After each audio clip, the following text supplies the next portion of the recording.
आप सभी को मेरा प्यार भरा नमस्कार। पेडल अप के इस यूट्यूब चैनल पर आप सभी का स्वागत है। मैं उम्मीद करता हूं कि आप सभी बढ़िया होंगे और आपकी तैयारी भी उसी रिदम में और भी बेहतर होती जा रही होगी डे बाय डे, है ना? तो आज का ये जो प्रैक्टिस सेशन है वो आपकी तैयारी को और भी बेहतर कर देगा, आपकी समझ को और भी बेहतर बनाएगा कॉन्सेप्ट से रिलेटेड। क्योंकि आज की जो प्रैक्टिस सेशन है मेनली उस पर हम सीडीपी और पेडागोजी के जो इंपॉर्टेंट पीवाईक्यू क्वेश्चन है उस पर बेस्ड और बहुत सारे क्वेश्चन की प्रैक्टिस करेंगे।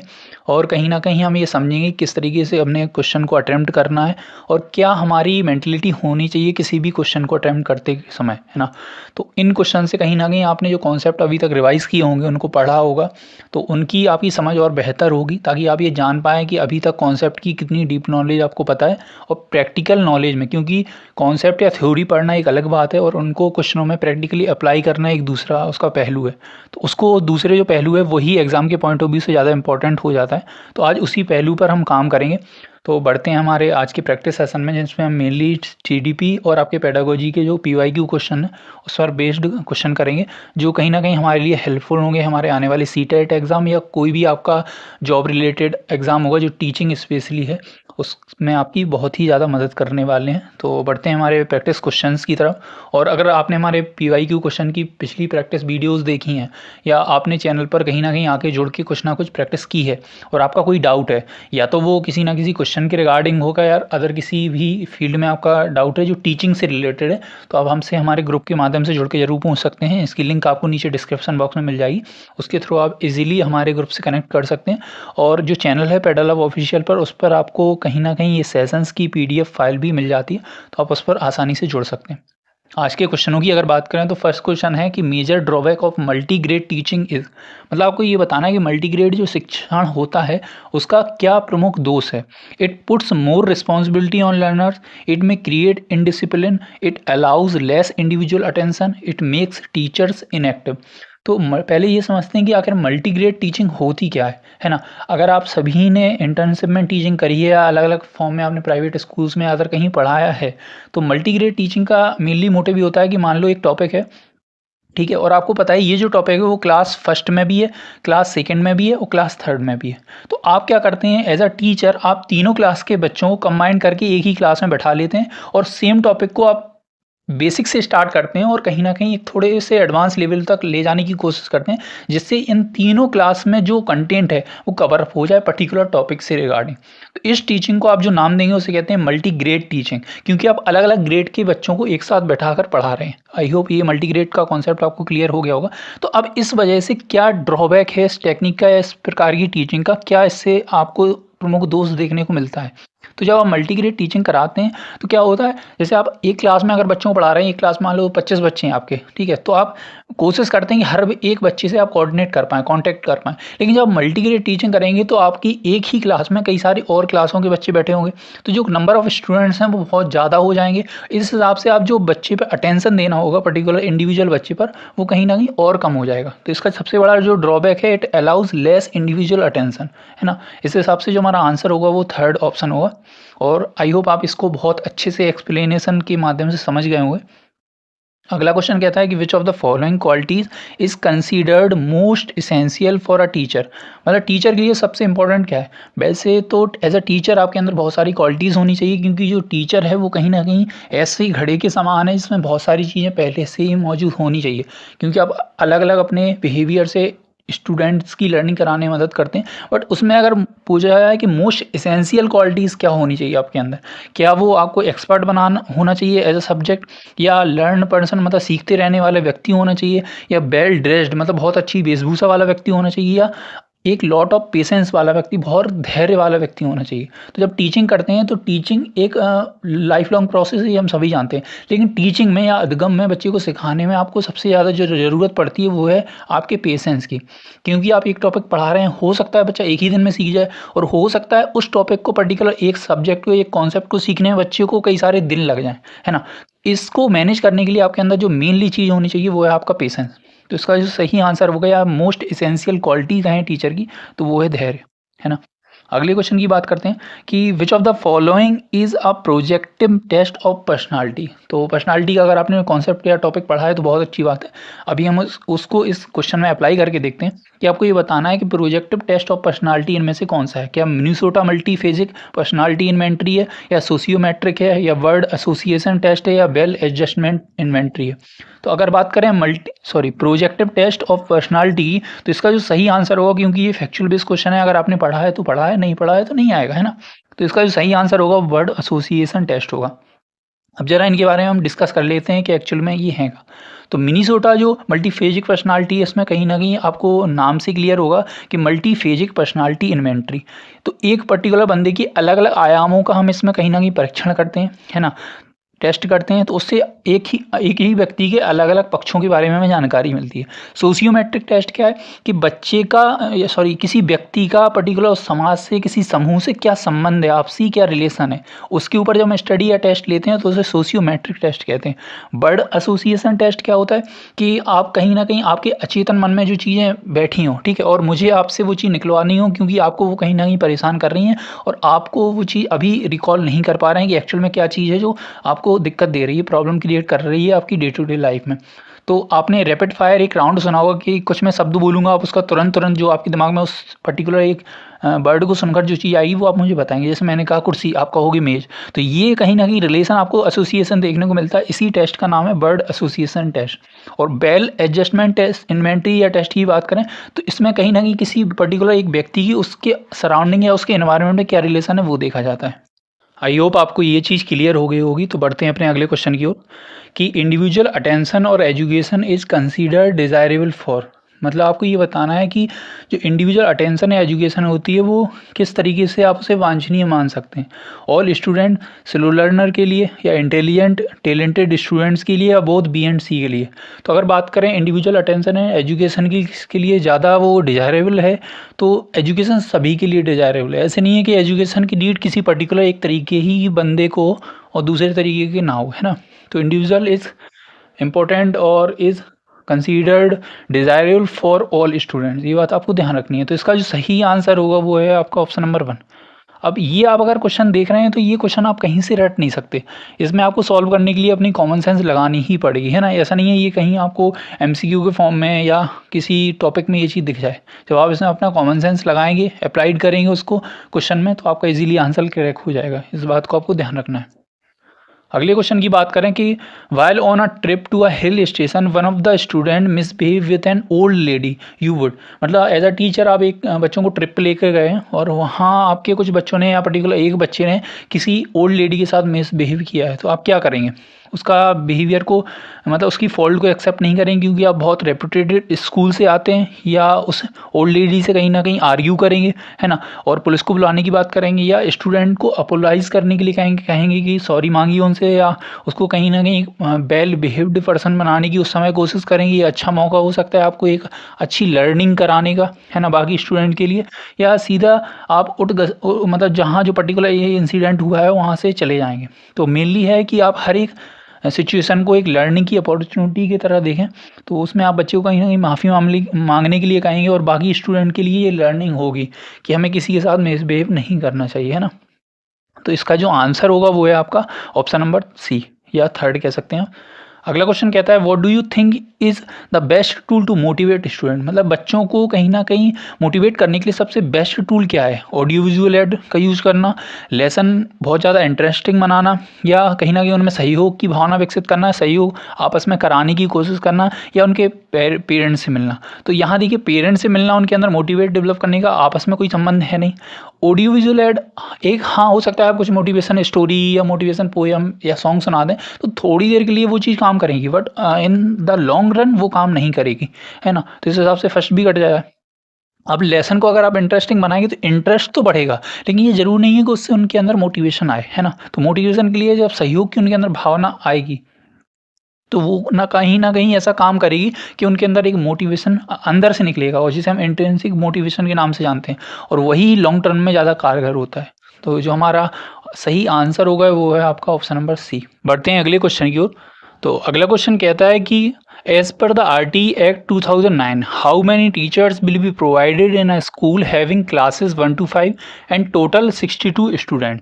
मतलब अगर आप 1 to 5 आपकी क्लास है और उसमें आपकी क्लास में बच्चे हैं 62, तो आरटी के अनुसार अगर आपने आरटी एक्ट पढ़ा है तो उसमें एक्चुअल में बताया गया है कि टीचर और प्यूपल मतलब बच्चों शिक्षक और एक शिक्षक का क्या रेशियो होना चाहिए किसी इस क्लास में, या कितने बच्चे के हों तब। तो आरटी के अनुसार अगर 62 बच्चे हैं तो आपका रेस टीचर कितने होंगे ये आपको एक्चुअल में कैलकुलेशन करके बताना है।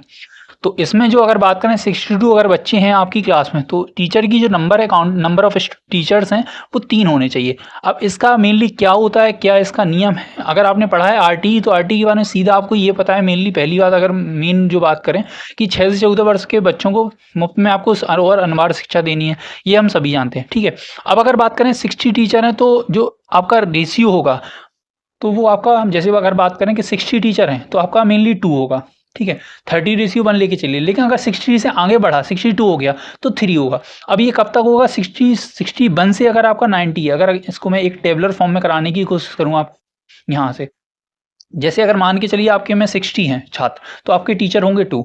अगर 61 से लेकर 90 तक हैं तो आपके टीचर होंगे 3, ठीक है। अगर आपका 91 से 120 है, ये 1 to 5 की बात हो रही है, आपको ये बात ध्यान रखनी है क्योंकि 1 to 5 के लिए अलग है और आपका जो कहीं ना कहीं अपर क्लास आती है उनके लिए रेशियो अलग होता है। तो 91 से अगर आपका स्टूडेंट 120 तक हैं तो आपके जो शिक्षक होंगे वो 4 शिक्षक होंगे। और अगर यही चीज़ 121 से लेकर आपके 200 तक चली जाती है तो यहाँ टीचर होंगे आपके 5 प्लस इनके साथ एक हेड टीचर भी रखा जाएगा। 1 हेड टीचर, यहाँ हेड टीचर लेके दे रहा हूँ, यहाँ टीचर, ठीक है। ये बात आपको ध्यान रखनी है।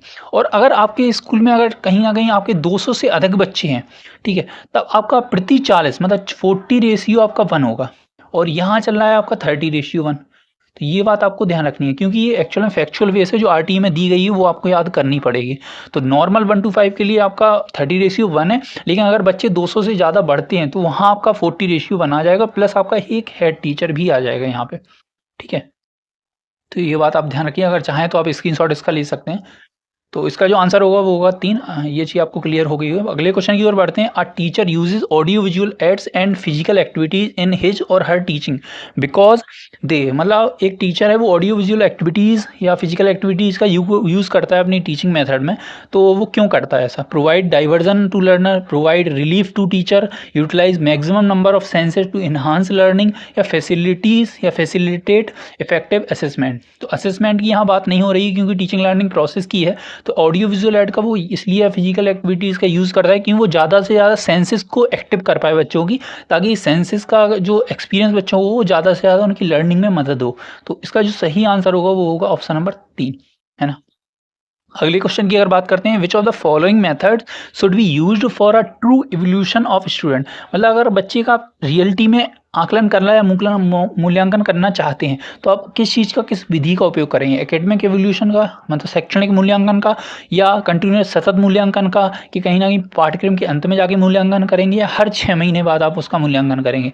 तो आपने जब आरटी या एनसीईआरटी पे एनईपी पढ़ी है तो उसमें एक वर्ड आती है सीसीए, ठीक है, सॉरी सीसीई, ठीक है। अब सीसीई का आपको फुल फॉर्म पहले हमें लिख के भेजना है कि सीसीई का आपका फुल फॉर्म आपको कितना पता है, ये थोड़ी आपकी चेक हो जाएगी। सीसीई का आप फुल फॉर्म लिख के भेजिए। ये आकलन और मूल्यांकन का एक टाइप है और इसी के बेस्ड पर ये क्वेश्चन है। उसका आंसर जो आपका होगा वो आपका होगा ऑप्शन नंबर 2, सतत मूल्यांकन, है ना।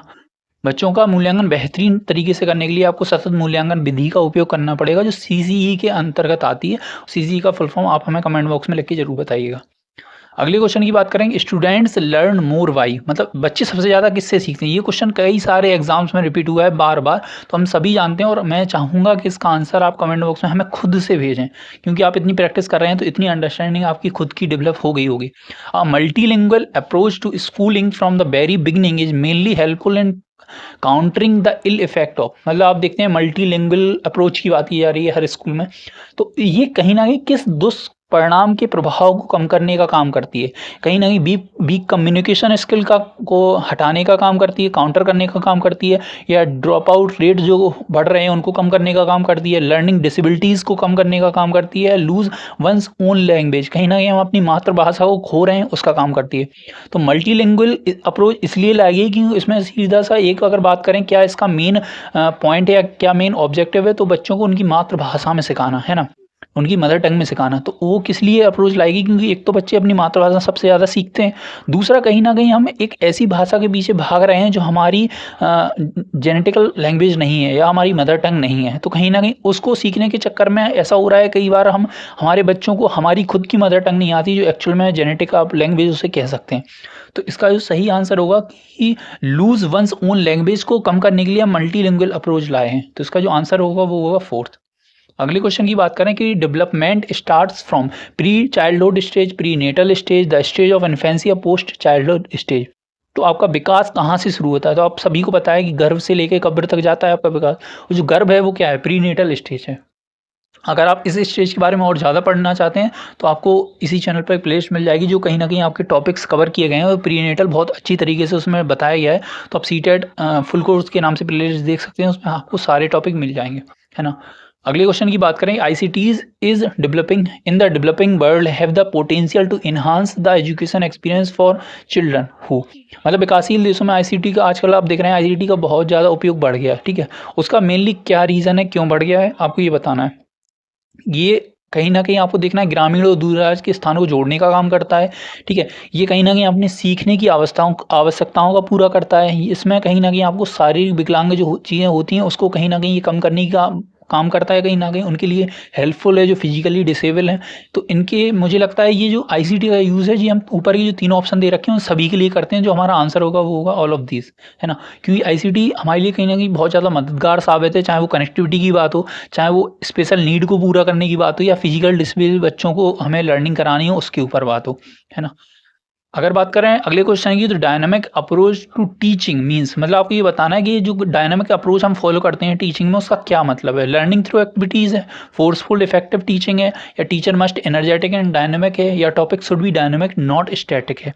तो अगर बात करें डायनामिक अप्रोच की, तो डायनामिक अप्रोच जो हम यूज़ करते हैं, जो डायनामिक अप्रोच के नाम से जानी जाती है टीचर लर्निंग प्रोसेस में, तो उसका मेनली है कि लर्निंग थ्रू एक्टिविटीज़। हम अलग अलग एक्टिविटीज डिज़ाइन करते हैं जिससे बच्चे अगर एक पर्टिकुलर मेथड से नहीं सीख रहे हैं तो उसको हम सिखाने के लिए, ये नहीं है वो टॉपिक सिखाना बंद कर दें, नहीं, हम उसी टॉपिक को किसी और एक्टिविटी, किसी और तरीके से, किसी और मेथड से सिखाने की कोशिश करेंगे ताकि पर्टिकुलर वो अधिगम बच्चे का पूरा हो सके।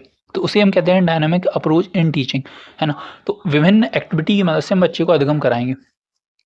अगला क्वेश्चन है, in the idea of neighbourhood school was advocated by, मतलब आपको कहीं ना कहीं पड़ोस के स्कूल की जो विचारधारा हमारे एजुकेशन सिस्टम में लाई गई वो किसकी के द्वारा एडवोकेटेड थी। यूनिवर्सिटीज़ एजुकेशन कमीशन के द्वारा, सेकेंडरीज एजुकेशन कमीशन के द्वारा, इंडियन एजुकेशन कमीशन के द्वारा, नेशनल पॉलिसी और एजुकेशन के द्वारा।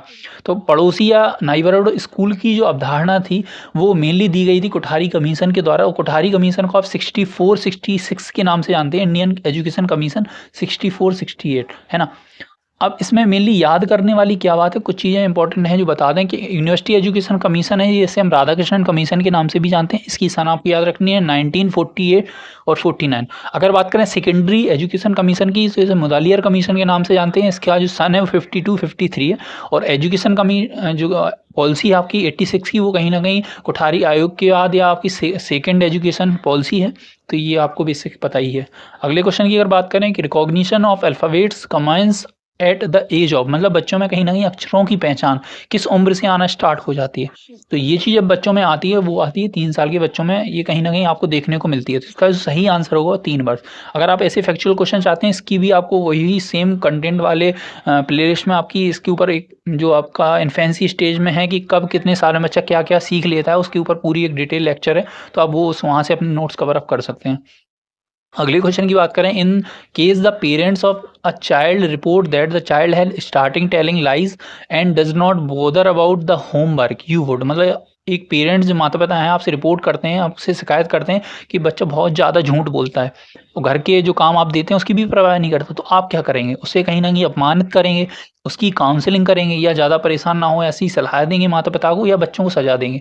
तो मेनली हम क्या करेंगे, हम बच्चे का रीज़न जानने की कोशिश करेंगे, जो बिहेवियर बच्चा दिखा रहा है वो किस वजह से दिखा रहा है, तो हम बच्चे की काउंसलिंग करेंगे। तो become more vigilant toward the child, मतलब बहुत ज़्यादा सतर्क हो जाएंगे और साथ में उसकी काउंसलिंग भी करेंगे। तो जो ऑप्शन नंबर बी है is the right answer of this question.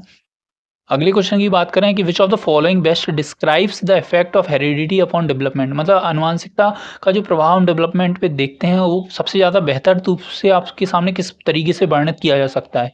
Heredity determined how far we will go, हम कितनी दूर जा सकते हैं इस चीज़ या जाएंगे इस चीज़ को बताता है। Determines how far we can go, हम जा सकते हैं इस चीज़ को बताता है। It is the prime determent of how far we will go, मतलब ये मुख्य कारक होता है, प्रमुख निर्धारक होता है। It is the prime determent of how far we can go, हम कितनी दूर जा सकते हैं इसका प्रमुख निर्धारक होता है। तो अगर बात करें प्रमुख निर्धारक नहीं होता है, क्योंकि और भी चीज़ फैक्टर मतलब इस चीज़ की डिटरमाइन करती हैं इस चीज़ को कि हम कहाँ तक जा सकते हैं, है ना। तो लेकिन जो अगर बात करें दो चीज़ों का आपने नाम बहुत ही अच्छे से सुना गया, एक मैच्योरिटी, एक आपका अनुमानसिकता। तो अनुमानसिकता का एक आपकी बाउंड्री तय करती है। जैसे अनुमानसिकता की अगर बात करें तो उसने आपकी एक बाउंड्री निश्चित कर दी कि आप एक पर्टिकुलर बाउंड्री के अंदर ही डेवलपमेंट करेंगे। और जो मैच्योरिटी है वो कहीं न कहीं आपको लेके जाएगी कि आप कितना बाहरी परिवेश से कॉन्टैक्ट करके या अपनी लर्निंग को और बेहतर करके कितना डेवलपमेंट कर पाते हैं, है ना। तो हो सकता है कि आप उस बाउंड्री को अचीव कर लें और हो सकता है कि आप उस बाउंड्री को अचीव ना कर पाएँ, उसके अंदर सिमट के रह जाएँ। लेकिन इस बाउंड्री से बाहर जाना आपके लिए पॉसिबल नहीं होगा, ये चीज़ आपको ध्यान रखनी है। तो यहाँ जो हमारा सही आंसर होगा वो होगा आपका ऑप्शन नंबर कौन सा बैठेगा यहाँ, it determines how far we can go. तो option number B is the right answer of this question. ठीक है, क्योंकि ये निर्धारित करता है कि हम कहाँ तक जा सकते हैं, कितनी दूर तक जा सकते हैं। जाएँगे ये निर्धारित नहीं करता, ये जाएँगे वाली बात है तो ये मैच्योरिटी निर्धारित करती है। या हमारा कहीं न कहीं इंटरेक्शन तय करता है कि हम बाहरी परिवेश से किस तरीके से इंटरेक्ट करते हैं, किस तरीके की हम लर्निंग कर रहे हैं, है ना। तो अगले क्वेश्चन की ओर बढ़ते हैं कि why do children learn easily through an activity.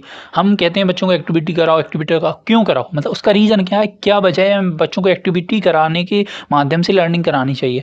ये कहीं ना कहीं क्रिएटिव होती है, इंटरेस्टिंग होती है, फिजिकल वर्क इसमें ज़्यादा होता है, या फिर ये कहीं ना कहीं बच्चों को एक्टिव रखती है, उस चीज़ में इन्वॉल्व करके रखती है जो हम उन्हें सिखाना चाहते हैं। तो मेनली एक्टिविटी का प्रमुख जो ऑब्जेक्टिव है वो यही है, ये बच्चों को कहीं ना कहीं उस चीज़ में एंटेंगल्ड करती है जो हम बच्चों को सिखाना चाहते हैं। जब बच्चे उसमें कहीं ना कहीं खुद जाके वो चीज़ करेंगे तो खुद को कहीं ना कहीं एक्टिव पाएंगे और उनकी सारी सेंसेस के माध्यम से वो नई नए अनुभव प्राप्त करेंगे। उससे ये हो सकता है कि पर्टिकुलर वही चीज़ बच्चे ना सीख कर उसके अलावा बहुत सारी चीज़ों को एक्सप्लोर कर पाएँ, उस पर्टिकुलर टॉपिक के अलावा भी बहुत सारी चीज़ें सीख पाएँ, है ना।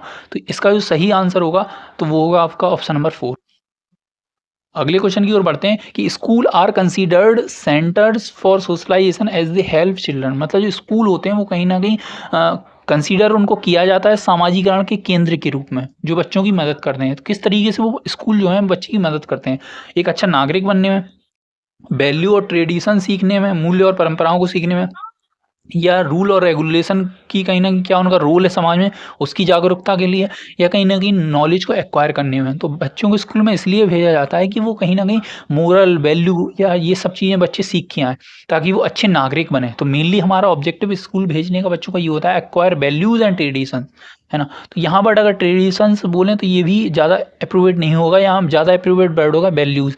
मेनली मूल्य और कहीं न कहीं नियम, कायदे, कानून तो हम खुद सिखा सकते हैं, लेकिन जो वैल्यूज़ होती हैं कि कैसे हमें as a good human being behave करना है, वो वैल्यूज़ सिखाने के लिए हम बच्चों को स्कूल भेजते हैं। तो इसका जो सही आंसर होगा वो होगा आपका ऑप्शन नंबर बी।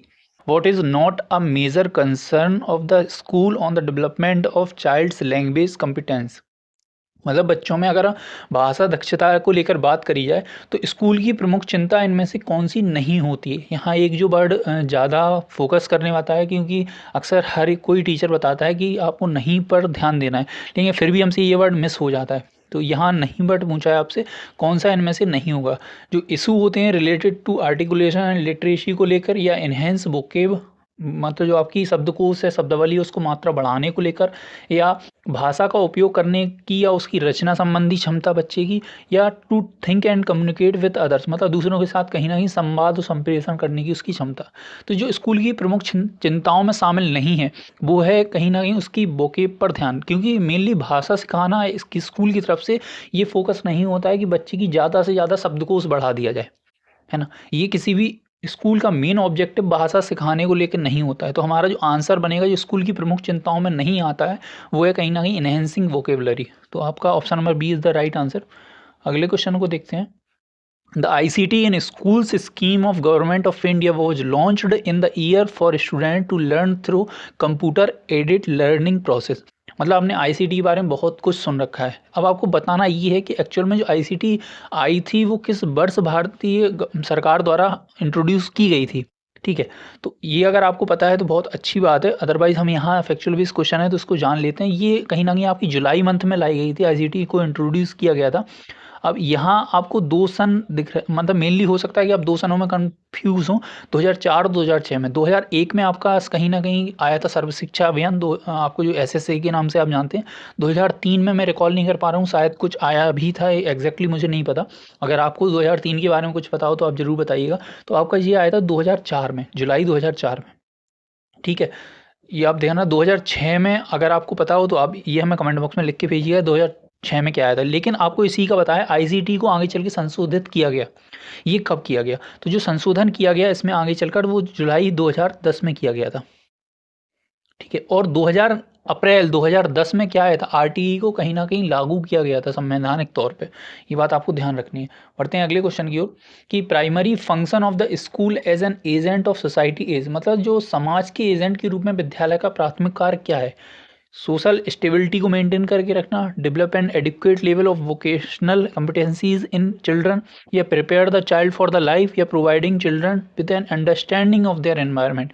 तो प्राइमरी अगर फंक्शन की बात करते हैं आप स्कूल की as an agent of society, तो स्कूल का मेनली जो फंक्शन है प्राइमरी, उसका ऑब्जेक्टिव होता है वो होता है कहीं ना कहीं बच्चे को एक अंडरस्टैंडिंग डेवलप करना बच्चे की, किससे रिलेटेड? उसके आसपास के सराउंडिंग एनवायरनमेंट से रिलेटेड, है ना। कि बच्चे हर चीज़ को जो पढ़ रहा है वो कहीं ना कहीं अपनी रियल लाइफ से कनेक्ट कर पाए, तो उसे उसकी समझ बेहतर हो, इसी यही मेन फंक्शन है। और प्राइमरी फंक्शन हम इसे कह सकते हैं स्कूल का as an agent of society. तो इसका जो आंसर सही होगा वो होगा ऑप्शन नंबर 4। अगले क्वेश्चन की बात करते हैं, what do children learn when they take part in play groups, मतलब जब बच्चे कहीं ना कहीं प्ले ग्रुप्स में प्ले करते हैं तो उनका मेनली आपको ये बताना है कि किस तरीके से या क्या क्या चीज़ें वो सीखते हैं। कंपटीशन सीखते हैं, कॉपरेशन सीखते हैं, कॉन्फ्लिक्ट मतलब संघर्ष सीखते हैं, ऑल ऑफ दीज। तो हम सभी जानते हैं अगर बच्चे कहीं ना कहीं ग्रुप में प्ले ग्रुप में लर्निंग कर रहे हैं या खेलते ग्रुप में खेलते खेलते वो कहीं ना कहीं सीखते रहते हैं, तो इन सब में से सारी चीज़ों को वो सीखेंगे। कहीं ना कहीं खेल खेलते समय उनमें प्रतिस्पर्धा की भावना या प्रतियोगिता की भावना भी आएगी, उन्हें सहयोग की भावना भी उनके अंदर डेवलप होगी, कहीं ना कहीं उनमें संघर्ष को बढ़ावा देने की एक जो अंदर से इन्नेट क्षमता विकसित होती है वो भी होगी। तो इसका जो सही आंसर है वो है ऑल ऑफ दिस। तो आई होप इसका आंसर तो सभी ने दिया होगा क्योंकि ऑल ऑफ दिस सभी का फेवरेट होता है। अगले क्वेश्चन की ओर बढ़ते हैं, what is the best criteria to devise a seating plan in the school, मतलब आपको ये बताना है कक्षा में बैठने की व्यवस्था को बेहतर करने के लिए किस तरीके के मानदंड का उपयोग करेंगे। क्या उनके फैमिली बैकग्राउंड को देखेंगे बच्चों को, या अपने पर्सनल रिलेशनशिप देखेंगे बच्चों के साथ, या उनकी हाइट और इंटेंसिटी को, विजन की इंटेंसिटी को देखेंगे, या इंटेलिजेंस लेवल देखेंगे।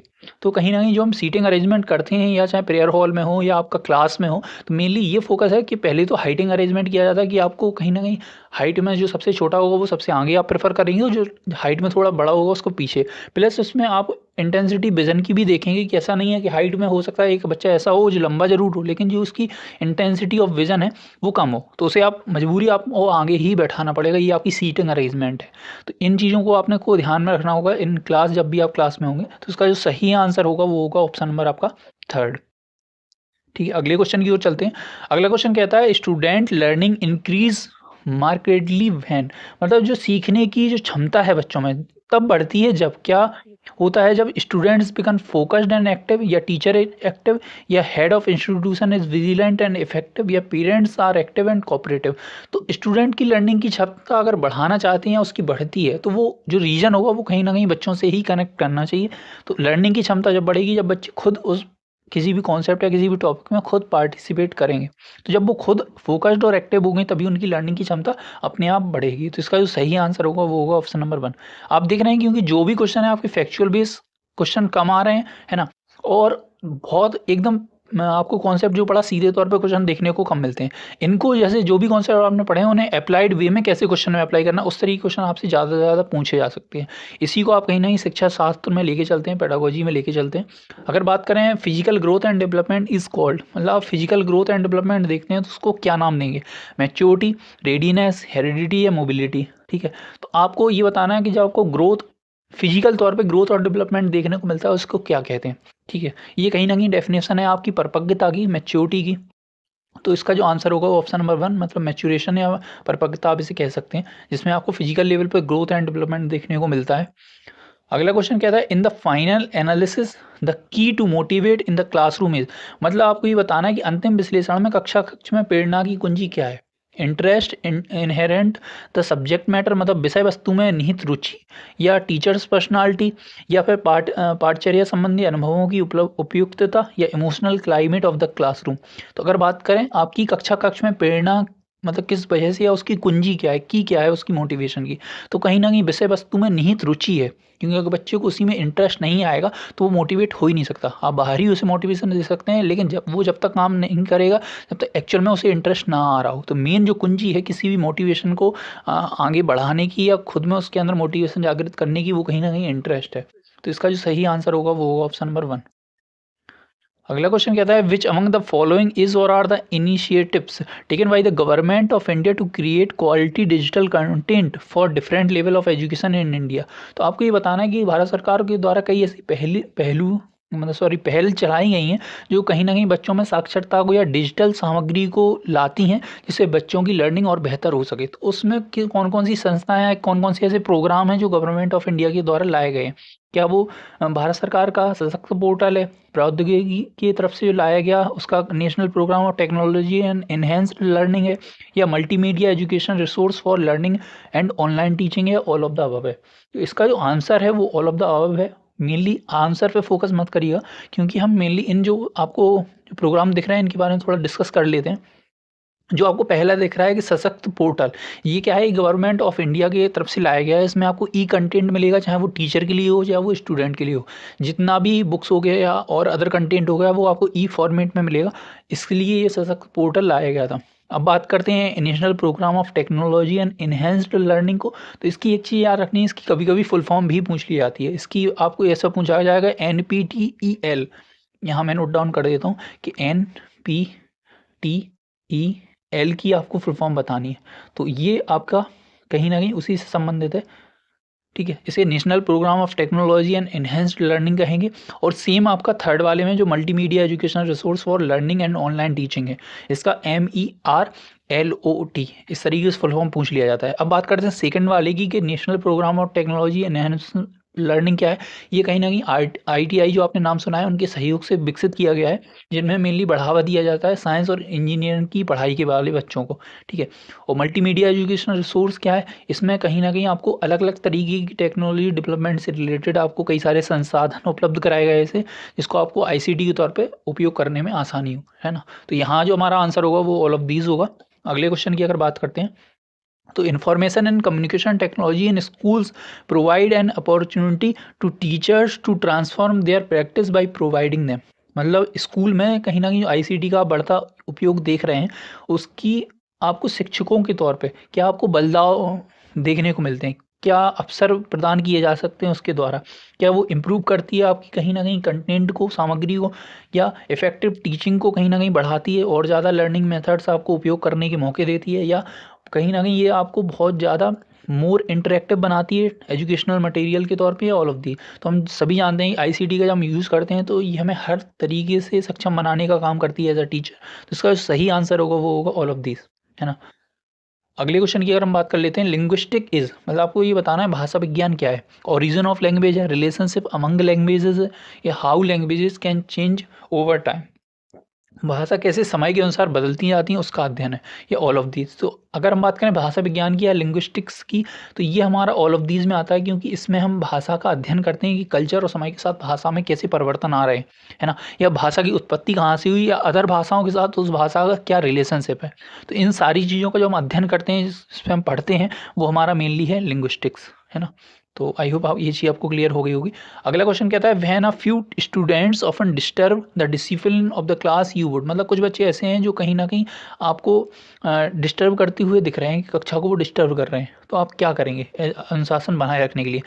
या उन्हें डरा धमका के उन्हें निष्कासित कर देंगे, हटा देंगे, प्रिंसिपल को उनकी रिपोर्ट देंगे, या छात्रों के बेहतर करने के लिए आपसी संबंध बनाने के ऊपर काम करेंगे, या कहीं न कहीं उन छात्रों को कड़ी सज़ा देंगे? तो मेनली जो डिस्टर्ब कर रहे हैं, अनडिसिप्लिन पैदा कर रहे हैं, उनसे कहीं न कहीं आप work toward having better mutual relationship with student, मतलब उन बच्चों के साथ कहीं न कहीं आप बेटर अंडरस्टैंडिंग बिल्डअप करेंगे, अच्छे म्यूचुअल रिलेशनशिप बिल्डअप करेंगे, ताकि वो कहीं न कहीं आपसे हर बात शेयर कर पाएँ। हो सकता है उनकी ऐसी कोई प्रॉब्लम हो जो अदर किसी से वो डिस्कस ना कर पा रहे हों, जिस वजह से वो कहीं न कहीं अनडिसिप्लिन का रीज़न बन रहा हो, तो उन चीज़ को आप देखेंगे। तो इसका जो सही आंसर होगा वो ऑप्शन नंबर 3 है। अगला क्वेश्चन देखते हैं क्या कहता है, the main purpose of learning is. ये क्वेश्चन कितना इंपॉर्टेंट है इस बारे में जरा हम बात कर लेते हैं। ये केबीएस में आ चुका है आपका, ठीक है। इसी को थोड़ा सा घुमा के अभी रिसेंटली आपकी एमआरएस एग्जाम में पूछा गया था, और ये कई बार सीटेट में भी क्वेश्चन आया, और अदर आपके जो एग्ज़ाम्स हैं उनमें भी देखने को ये मिल रहा होगा। ये अभी क्योंकि मुझे इतनी नॉलेज है, कितनी एग्ज़ाम्स में मैंने खुद इसको एनालाइज़ किया है, तो आप समझ सकते हैं कि इसका फॉर्मेट भले ही चेंज हो, लेकिन क्वेश्चन ज़रूर आता है आपके सामने। तो आपको बताना है मेन पर्पस ऑफ लर्निंग क्या है, मतलब अधगम का मेन उद्देश्य क्या है। जब आप अधगम को पढ़ना स्टार्ट करते हैं तो उसकी पहली ही डेफिनेशन में ये कहा जाता है कि व्यवहार में आए हुए परिवर्तन ही अधगम कहलाते हैं। तो मॉडिफिकेशन किस में हो रहा है, आपके बिहेवियर में। तो बिहेवियर में जो मॉडिफिकेशन आपको देखने को मिलेगा वही अधगम के अंतर्गत आएगा, या वो आपकी लर्निंग प्रोसेस का पार्ट होगा या मेन पर्पस होगा। तो इसका सही आंसर है आपका ऑप्शन नंबर बी, ठीक है। अगला क्वेश्चन है कि social development is essential a matter of, मतलब आपको ये बताना है सामाजिक विकास मूलतः किसका विषय है, या क्यों इसेंशियल होता है।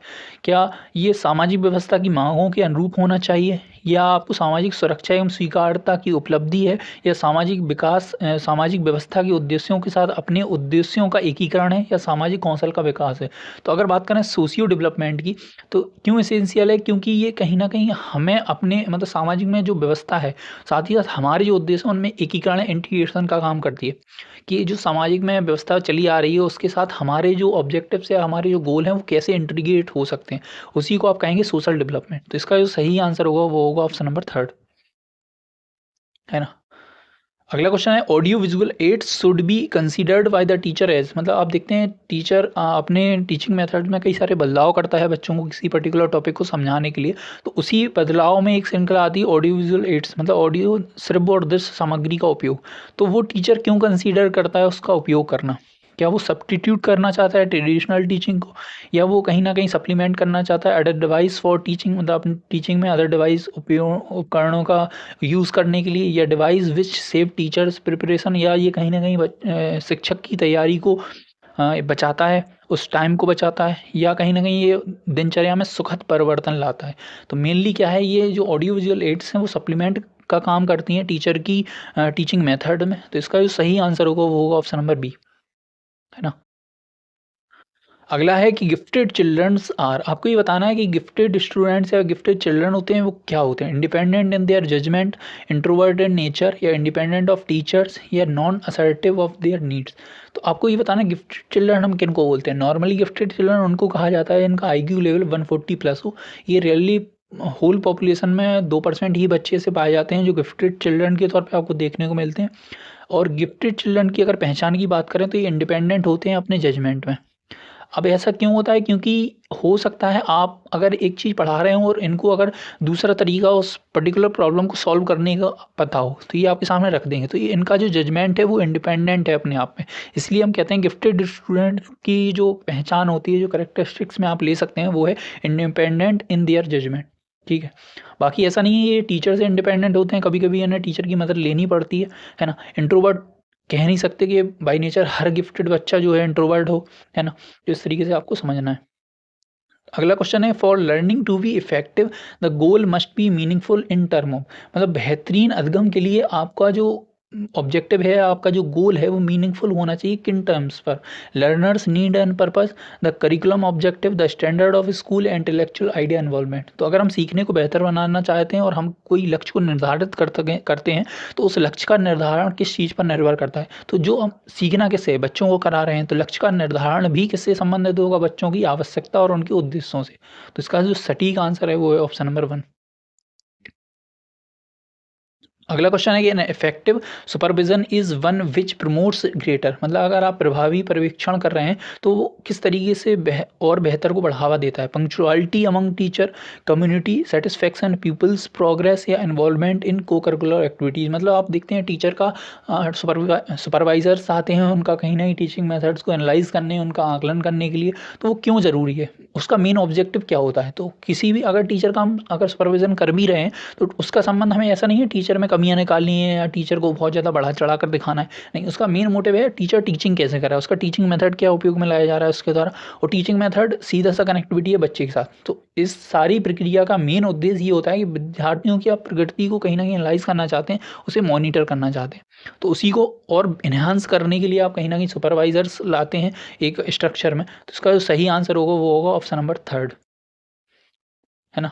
अगला क्वेश्चन है कि which of the following will you consider the most adequate definition of learning. आप सबसे ज़्यादा जो लर्निंग की डेफिनेशन है उसे किस तरीके से एडिक्वेट या किस तरीके से बेहतरीन रूप से परिभाषित करेंगे। सॉल्विंग प्रॉब्लम है लर्निंग, या डेवलपमेंट ऑफ स्पेसिफिक स्किल है, मॉडिफिकेशन ऑफ बिहेवियर पैटर्न है, नन ऑफ दी। तो इस तरीके के क्वेश्चन को अभी मैंने डिस्कस किया था और मैंने बताया था आपको ये इस टाइप का क्वेश्चन आपको अलग अलग रूपों में दिखेगा, लेकिन ये कितना इंपॉर्टेंट आप इसी से समझ सकते हैं क्योंकि इसमें भी लर्निंग की डेफिनेशन पूछी है, उसका आंसर वही है कि व्यवहार में आए हुए आपके परिवर्तन ही अधगम कहलाते हैं। तो इसका आंसर होगा आपका ऑप्शन नंबर 3, है ना। तो all round development of personality of children become meaningful only when they, मतलब आपको ये बताना है कि बच्चों के व्यक्तित्व का सर्वांगीण विकास तभी सार्थक होता है जब वे किस तरीके या फिजिकली हेल्दी होते हैं तब, इमोशनली स्टेबल होते हैं तब, या टोटली एक्टिव होते हैं, या fully aware of their strength, मतलब अपनी ताकतों से पूरी तरह वो परिचित होते हैं, तब आप कहेंगे कि किसी बच्चे का ऑल राउंड डेवलपमेंट हो गया है। तो अगर बात करें ऑल राउंड डेवलपमेंट की तो इसका सीधा सा अगर सिंपल मतलब निकाला जाए तो ये है कि बच्चे का जो डेवलपमेंट विकास हो रहा है वो हर एक पक्ष में हो रहा है। ऐसा नहीं है कि पर्टिकुलर एक ही पक्ष उसका ज़्यादा विकसित रूप से दिखाई दे रहा है बट बाकी जो पक्ष हैं उससे विकास से अनजान है ना।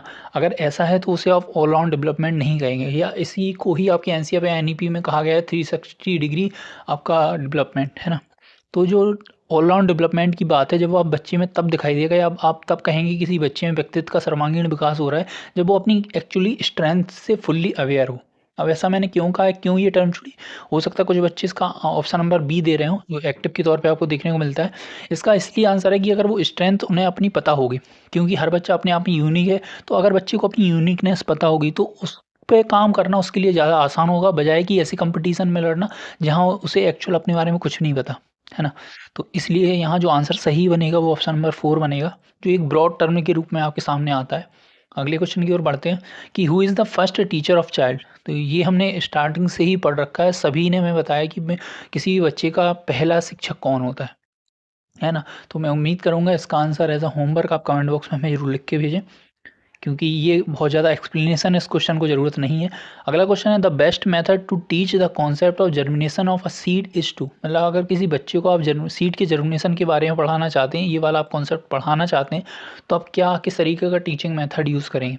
उसे सीधी डिटेल एक्सप्लेनेशन प्रोवाइड कर देंगे, उसे पिक्चर दिखा देंगे, या उसे एक सीड को देंगे और खुद ऑब्जर्व करने को कहेंगे कि इसकी जर्मिनेशन प्रोसेस को वो ऑब्जर्व करे, या उसे एक बोर्ड या पेपर पर डायग्राम बनाने के लिए, पिक्चर ड्रॉ करने के लिए आप दे देंगे। तो मेनली बच्चा कब ज़्यादा सीखेगा, वो है ज़्यादातर बच्चे जिस चीज़ से सीखते हैं वो है उनकी ऑब्जर्वेशन। तो ऑब्जर्वेशन के साथ अगर उनका एक्टिव पार्टिसिपेशन उसमें जुड़ जाए तो उनकी अधिगम जो है बहुत ही बेहतरीन होने वाला है। और उसके लिए आपको क्या करना होगा, बच्चे को कहीं ना कहीं सीड देना होगा ऑब्जर्व करने के लिए, क्योंकि वो खुद जर्मिनेशन प्रोसेस को देखें। क्योंकि आप बोर्ड पे लिख के या डायग्राम फोटो से बता देंगे, वो कहीं ना कहीं कॉन्क्रीट उनकी लर्निंग नहीं हो रही है। कॉन्क्रीट लर्निंग कब होगी, जब बच्चा खुद वो सीड को ऑब्जर्व करे खुद से, तो उसमें पूरी तरह उसकी सारी जो सेंसेस हैं वो इन्वॉल्व होंगी और ज़्यादा से ज़्यादा वो लर्निंग कर पाएगा। तो इसका जो सही आंसर है वो ऑप्शन नंबर 3। अगले क्वेश्चन की बात करते हैं the curriculum at primary stage as suggested by Shri Aurobindo or sir Aurobindo did not have. हम सभी जानते हैं अरविंदो का नाम हम सभी ने सुना है। ये भारत के एक महान दार्शनिक और शिक्षाविद रहे हैं। इन्होंने आपने इनका नाम जो आधुनिक आंदोलन है उसके समय भी सुना होगा।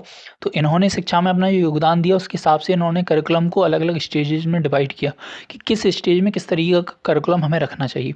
तो पूछा ये गया है कि इनमें से कौन सा उनके प्राइमरी स्टेज के करिकुलम में शामिल नहीं है।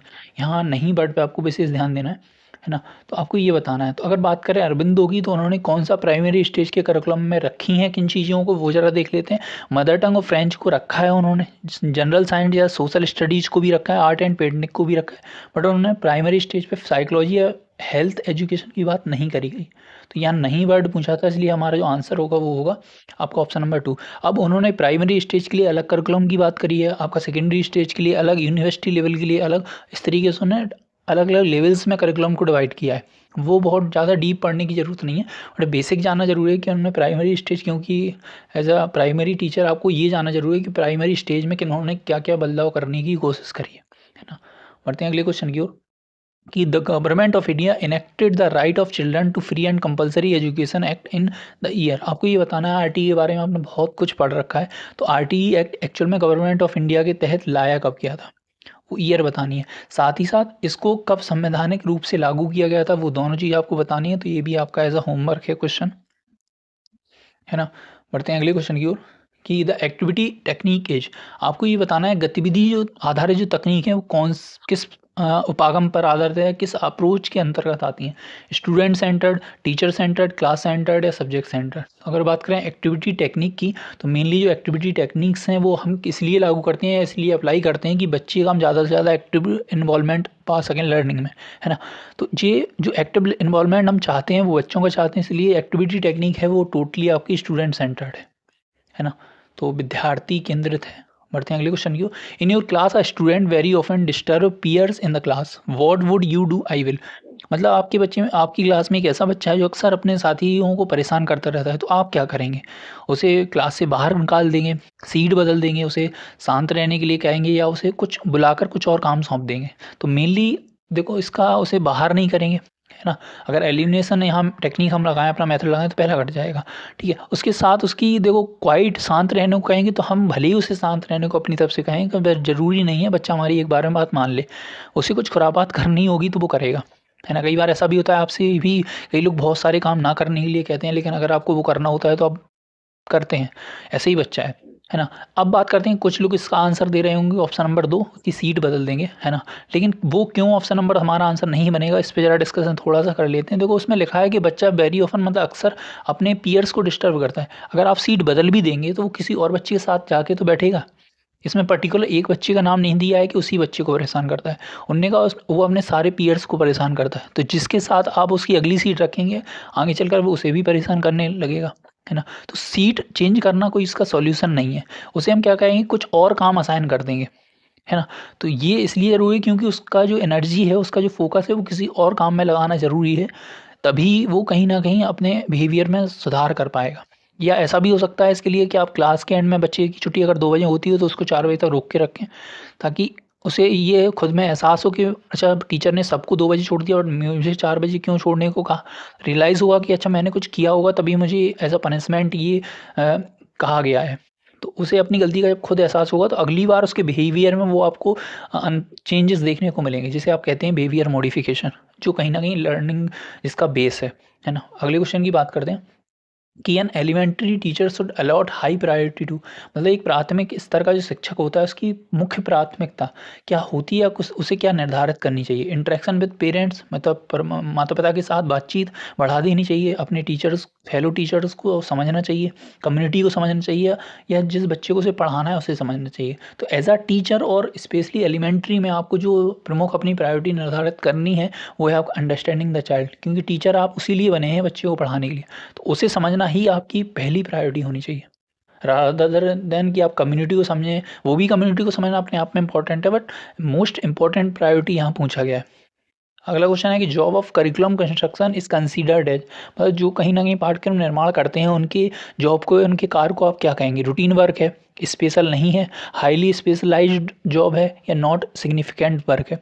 तो आप सभी जानते हैं, जो करिकुलम का कंस्ट्रक्शन करते हैं, जो करिकुलम बनाते हैं, पाठ्यक्रम निर्माण करते हैं, उनका जो जॉब है वो देखो रूटीन वर्क आप उसे इतना ज़्यादा नहीं कह सकते, क्योंकि हम सभी का रूटीन वर्क है।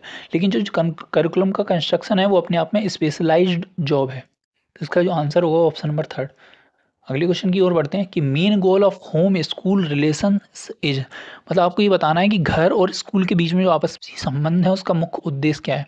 अब यहाँ घर और स्कूल का मेनली जो जिस ओर ये इंडिकेशन दे रहा है वो है कहीं ना कहीं टीचर और पेरेंट्स के बीच का आपस का रिलेशन। तो पेरेंट्स और टीचर का आपस का रिलेशन किस बात पर निर्भर करता है, उनके बीच का अगर बोले हम कॉमन पॉइंट क्या है वो है बच्चा, चिल्ड्रन, है ना। तो चिल्ड्रन की ग्रोथ को या चिल्ड्रन की लर्निंग को कहीं ना कहीं फोस्टर करने के लिए, बढ़ावा देने के लिए या समझने के लिए हम कहीं ना कहीं इस कोऑर्डिनेशन को, रिलेशनशिप को बिल्डअप करते हैं, है ना। तो मेनली इसका जो आंसर होगा fostering a good understanding between teachers and parents about children. Option number 1 इसका करेक्ट आंसर होगा और आई होप कि आप इसका एक्सप्लेनेशन समझ गए होंगे। Sarva Shiksha Abhiyan making free and compulsory education to children of 6 to 14 year age group a fundamental right was launched by government of India in the year of. आपको ये बताना है, आप सभी ने सुना है सर्व शिक्षा अभियान, इसके बारे में हमने पिछले प्रैक्टिस सेशन में डिस्कस भी किया था कि आपका सर्व शिक्षा अभियान कब आया था। ये हमने अपने पिछले सेशन में डिस्कस करा था और आपको मैंने ईयर भी बताई थी। लेकिन यहाँ एज अ क्वेश्चन आपको फिर से बताना है कि सर्व शिक्षा अभियान भारत सरकार के द्वारा किस वर्ष लाया गया, ठीक है। इसके साथ ही इसका मैं अगर बताऊँ, ये आपके साथ लाया गया था 2001 में। अब यहाँ आपको एक और मैं क्वेश्चन दे रहा हूँ इसके अलावा कि सर्व शिक्षा अभियान को आगे ले जाकर समग्र शिक्षा अभियान में विलय कर दिया गया। तो आपको ये बताना है कि समग्र शिक्षा अभियान कब आया था, ठीक है।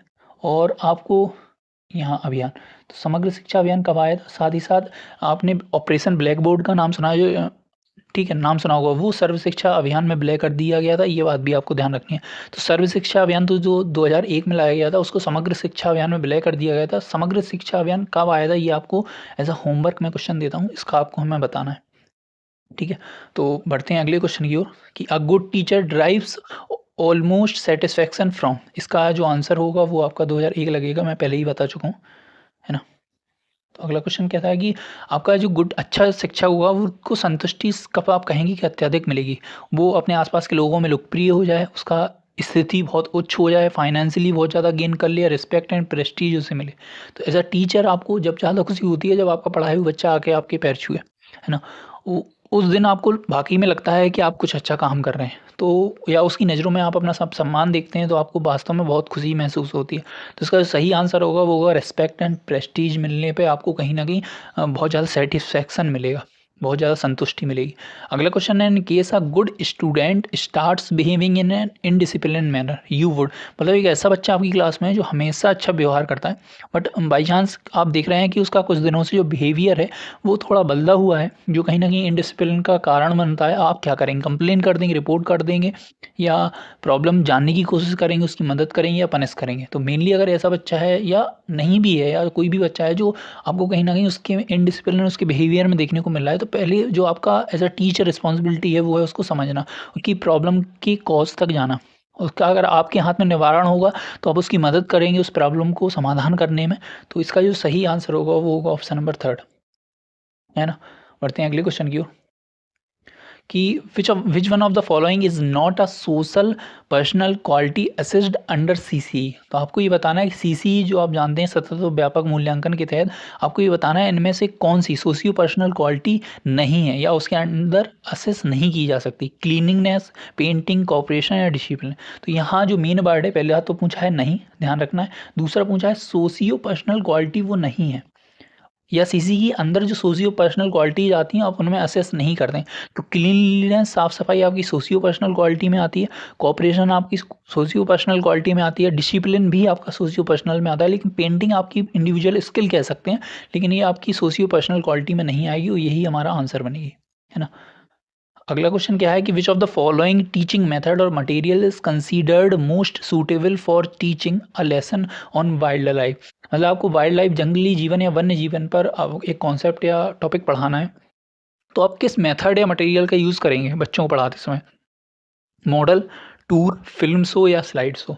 तो देखो, अगर आप वाइल्ड लाइफ पे कोई भी टॉपिक इंट्रोड्यूस बच्चों को करा रहे हैं तो आप मॉडल और मटेरियल के तौर पे टूर उन्हें नहीं कराएंगे। ये बात आपको ध्यान रखनी है। क्यों नहीं कराएंगे? वाइल्ड में मतलब जंगलों में जंगली जानवरों के सामने भ्रमण आप बच्चों को नहीं करा सकते, है ना। अब हो सकता है ज़्यादातर बच्चे फ़िल्म शो या स्लाइड शो की तरफ जाएँ अपना आंसर देने के लिए, बट यहाँ ये दोनों भी आंसर नहीं बनेंगे। रीज़न उसका ये है क्यों ये आंसर नहीं बनेंगे और हमारा आंसर जो सही बनेगा वो मॉडल बनेगा। तो मैं अपना आंसर का एक्सप्लेनेशन आपको देता हूँ, अगर आपको लगे कि आपका एक्सप्लेनेशन ज़्यादा सूटेबल है तो आप हमें ज़रूर वो लिख कर भेजें, हम उस पर भी विचार करेंगे। अभी हम जो डिस्कस कर लेते हैं कि ये दोनों नीचे के जो आपके वो क्यों नहीं बनेंगे। क्योंकि देखो, स्लाइड शो हो या आपका फ़िल्म शो हो, वो कहीं न कहीं कॉन्क्रीट एक्सपीरियंस बच्चों के लिए नहीं है ना? वो आप फ़ोटो चला के, स्लाइड में फ़ोटो दिखा के या छोटी-मोटी वीडियो दिखा के आप ऑडियो विजुअल सेंसेस का यूज़ करके बच्चों को बेशक दिखा सकते हैं। बट अगर आप मॉडल बच्चों से बनवाएँगे, है ना? और मॉडल भी कौन बनाएगा? बच्चे। तो पहला तो बच्चे का एक्टिवेशन उसमें ज़्यादा से ज़्यादा होगा, ठीक है? और दूसरा, कहीं न कहीं उनमें जब एक्टिवेशन होगा तो उसमें केवल 2 सेंसेस की जगह और भी सेंसेस उनकी इन्वॉल्वड होगी, उनकी ऑब्ज़र्वेशन, उन्हें ऑब्ज़र्व करना पड़ेगा एक एक्चुअल में वाइल्ड लाइफ़ होती क्या है? वाइल्ड लाइफ़ के जो अलग-अलग पहलू हैं, अलग-अलग डोमेन्स हैं, वो भी उन्हें जानकारी मिलेगी। अच्छा, यहाँ नदी है तो किस तरीके से बनाना है, यहाँ तालाब है, अच्छा तालाब के किनारे कौन से पशु रहते हैं या पक्षी रहते हैं या जंगल किस तरीके से होता है। ये मॉडल सारी चीज़ें कवर अप करेगा, प्लस इसमें कॉन्क्रीट एक्सपीरियंस भी बच्चों को मिलेगा। इसलिए इसका जो सटीक और सही आंसर है वो है आपका मॉडल। तो आई होप ये चीज़ आपको क्लियर हो गई होगी। अगले क्वेश्चन की बात करते हैं कि today both teacher and student, मतलब आज के युग में आप क्या कहेंगे कि शिक्षक और विद्यार्थी को कंप्यूटर की नॉलेज ज़रूरी नहीं है होना, बहुत ज़्यादा ज़रूरी है, या ज़रूरी हो ठीक है साक्षर होना चाहिए उन्हें, या ये ज़रूरी नहीं है कि उन्हें उसके बारे में जानकारी लेनी चाहिए। तो आज की अगर करंट टाइम की बात करें, मॉडर्न डेज़ की, तो शिक्षक और बच्चों दोनों को ही कंप्यूटर की नॉलेज होना कंपलसरी आप मान के चल सकते हैं, होनी ही होनी चाहिए। तो इसका जो सही आंसर होगा वो ऑप्शन नंबर 2 होगा। अगले क्वेश्चन की बात करें, environmental factors that shape development include, मतलब आप कब कहेंगे कि विकास को आकार देने के लिए पर्यावरणीय एनवायरमेंटल फैक्टर में से कौन कौन आते हैं? कल्चर आता है आपका, कहीं नहीं क्वालिटी ऑफ न्यूट्रिशन आता है, या लर्निंग की क्वालिटी आती है, या ऑल ऑफ दिस। तो हमारा वैसे सबसे जो प्रिय आंसर है वो है ऑल ऑफ द अबव, और यहाँ जो आंसर बैठेगा वो भी होगा ये सभी, मतलब ऑल ऑफ दिस। क्योंकि जो एनवायरमेंटल फैक्टर में है आप कल्चर भी आएगा, क्वालिटी ऑफ न्यूट्रिशन वो भी हमें कहीं ना एनवायरनमेंट से मिलता है, लर्निंग भी हमारी मोस्टली एनवायरनमेंट के थ्रू होती है, तो वो ऑल ऑफ दीज में ही आएगा।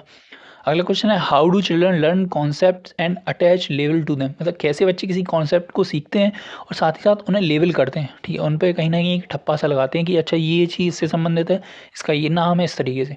डायरेक्ट कांटेक्ट से, of physical world, from socio situation से, जहाँ लैंग्वेज कोई रोल नहीं अदा करती है, या सोशियो कॉन्सेप्ट से, सोशल सिचुएशन से जहाँ लैंग्वेज का अपना एक रोल है, या ऑल ऑफ दी।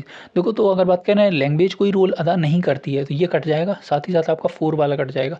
ज़्यादा सा लेवल करने की अगर बात करें, ज़्यादा से ज़्यादा कॉन्सेप्ट को सीखना, वो है उनका डायरेक्ट फिजिकल एक्सपीरियंस या direct connection with physical world. तो ज़्यादा एप्रोप्रिएट जो ब्रॉड टर्म आपकी मान के चलिए आप, होगा ऑप्शन नंबर 1। अगला क्वेश्चन है कि रमा है referring to attention memory problem solving and planning, मतलब रमा नाम की एक बच्ची है, वो ध्यान स्मृति समस्या समाधान या योजना जैसी बातों पर कहीं ना कहीं अपना ध्यान केंद्रित कर रही है। तो उसका जो ध्यान केंद्रित करना है वो किससे जुड़ा हुआ है? पीयर प्रेशर से, सोशल स्किल से, कोलैबोरेशन स्किल से, या कोलैबोरेटिव स्किल से, या कॉग्निशन से। तो बात करें समस्या समाधान, स्मृति या कहीं ना कहीं प्लानिंग, ये सभी उसकी संज्ञान से जुड़े हुए हैं जो कहीं ना कहीं कॉग्निशन के अंतर्गत आएंगे। तो हमारा जो सीधा सा आंसर होगा टिक, वो होगा कॉग्निशन, मतलब option number 4 will be the right answer of this question. अगला क्वेश्चन है आपका ये ईवीएस पेडागोजी से रिलेटेड क्वेश्चन है। अगर आप इंग्लिश में कंफर्टेबल नहीं है तो हिंदी में भी आप पढ़ सकते हैं। अभी मैं आपको क्वेश्चन की एक समरी के तौर पे बताना चाहूँगा, तो आप मेरी बात पे ज़्यादा ध्यान दीजिएगा कि गुलफाम नाम का एक बच्चा है, उसकी क्लास में सैलेड मेकिंग की एक एक्टिविटी हो रही है, इसमें सलाद बनाना है। तो उसे जो काम मिलता है वो ऑनियन कटिंग का काम मिलता है। तो वो जब काट रहा होता है उसकी आंखों से आंसू निकलते हैं।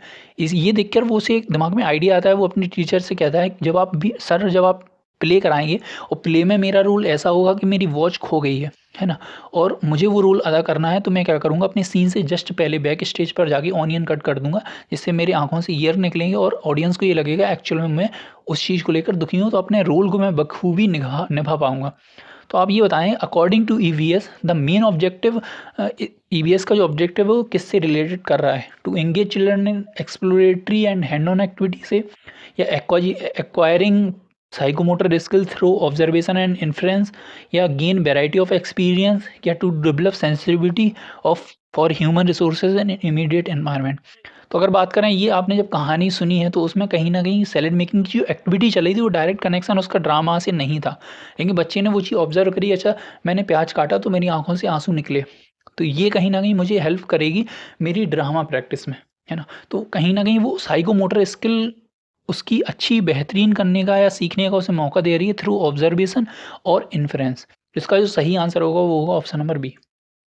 बाकी आप इसको एक बार पढ़ के खुद से अपना आंसर अटेम्प्ट करने की कोशिश कीजिएगा, ठीक है? तो ज़्यादा आपको सटीक इस चीज़ का पता चलेगा। विच of the following is not a principle of growth and development.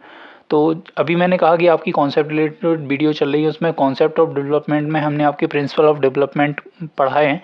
इसमें आपको ये बताना है कि इनमें से कौन सा प्रिंसिपल ऑफ डेवलपमेंट में लाई नहीं करता या नहीं है वो। Principle of proximodistal, principle of interrelationship, principle of individual differences, the rate of growth and development are the same. तो हम सभी जानते हैं कि जो डेवलपमेंट के प्रिंसिपल दिए गए हैं उनमें प्रिंसिपल ऑफ प्रॉक्सिमो डिस्टल ये जिस प्रिंसिपल के अंतर्गत आता है वो है प्रिंसिपल ऑफ डायरेक्शन, है ना? जिसमें आपका प्रॉक्सिमो डिस्टल एंड सेफेलोकॉर्डल दो सब प्रिंसिपल दिए गए हैं। अब बात करें इंटर रिलेशनशिप, ये बात भी सही है कि ये कहा गया है कि जो डेवलपमेंट प्रिंसिपल हैं उनके जो डेवलपमेंट के डोमेन है वो आपस में इंटर रिलेट करते हैं कहीं ना कहीं। प्रिंसिपल ऑफ इंडिविजुअल डिफरेंसेस की बात करें तो हर व्यक्ति में विकास तो होता है, बट विकास की दर उनमें या उनके विकास के जो गुण हैं वो अलग अलग हो सकते हैं, ये बात है। The rate of growth and development are the same, ये बात कहीं ना कहीं गलत है, ये प्रिंसिपल के अंतर्गत नहीं आती, है ना? तो यही हमारा यहाँ सही आंसर हो जाएगा। बढ़ते हैं अगले क्वेश्चन की ओर कि ह्यूमन डेवलपमेंट इज, आपको ये बताना है कि मानव विकास क्या है। क्वांटिटेटिव है, क्वालिटेटिव है, मेजरेबल है या दोनों? क्वालिटेटिव एंड क्वांटिटेटिव है। तो हमने जब डेवलपमेंट पढ़ा था उसमें समझा था कि डेवलपमेंट और ग्रोथ में क्या बारीक डिफरेंस है ना? तो उसमें ये बात करी थी कि जिस चीज़ को मेजर कर पा रहा है किसी इंस्ट्रूमेंट या किसी मशीन के माध्यम से, तो वो क्या होता है, वो कहीं ना कहीं आपका मात्रात्मक होता है या क्वांटिटेटिव होता है। और जिसमें आपका अगर बात करें आपके डेवलपमेंट की, तो उसमें कई डेवलपमेंट ऐसे होते हैं जिन्हें आप मेजर नहीं कर सकते, तो वो आपके क्वालिटेटिव में आएंगे। तो आपका जो ह्यूमन डेवलपमेंट है उसमें कहीं ना कहीं आपकी जो वृद्धि है वो शामिल होती है, इसलिए आपका जो डेवलपमेंट वाला पार्ट है वो दोनों में आएगा, गुणात्मक एवं मात्रात्मक, है ना? तो ये fourth will be the right answer of this question. बढ़ते हैं अगले क्वेश्चन की ओर कि in the context of development of children it is correct to say that, मतलब बच्चों के विकास के संदर्भ में क्या कहना सही होगा? Everything is determined by the genes, everything is determined by the environment, both nature and nurture plays in the interactive role, third four of the traits are inborn while environment accounts for the rest. तो हमने जब अभी मैंने कहा कि heredity वाला जब आप टॉपिक पढ़ेंगे तो उसमें मेनली कहा गया है, जिसमें अगर बताऊं थोड़ा सा आपको रिकैप करके, तो आपने अगर बायोलॉजी या कहीं भी साइंस वाला पार्ट पढ़ा है तो ये आपका मान लो आपको पता है कि लिविंग सेल में लिविंग बॉडी में सेल होती है, सेल के अंदर आपको एक धागेदार रेशेदार संरचना मिलेगी और इसी से आपके क्या बनते हैं, इसमें से आपके क्रोमोजोम्स बनते हैं, है ना? और इन्हीं में जब आप क्रोमोजोम्स को, एक क्रोमोजोम के पेयर को आप डिटेल में एनालाइज करेंगे, देखेंगे तो आपको सीढ़ी नुमा ये स्ट्रक्चर ऐसा दिखाई देगा जिसे हम डीएनए के नाम से जानते हैं। और इसी डीएनए पे आपको कहीं ना कहीं इस जो सीढ़ी बनी है इस पे आपको जीन्स बैठे हुए दिखाई देंगे।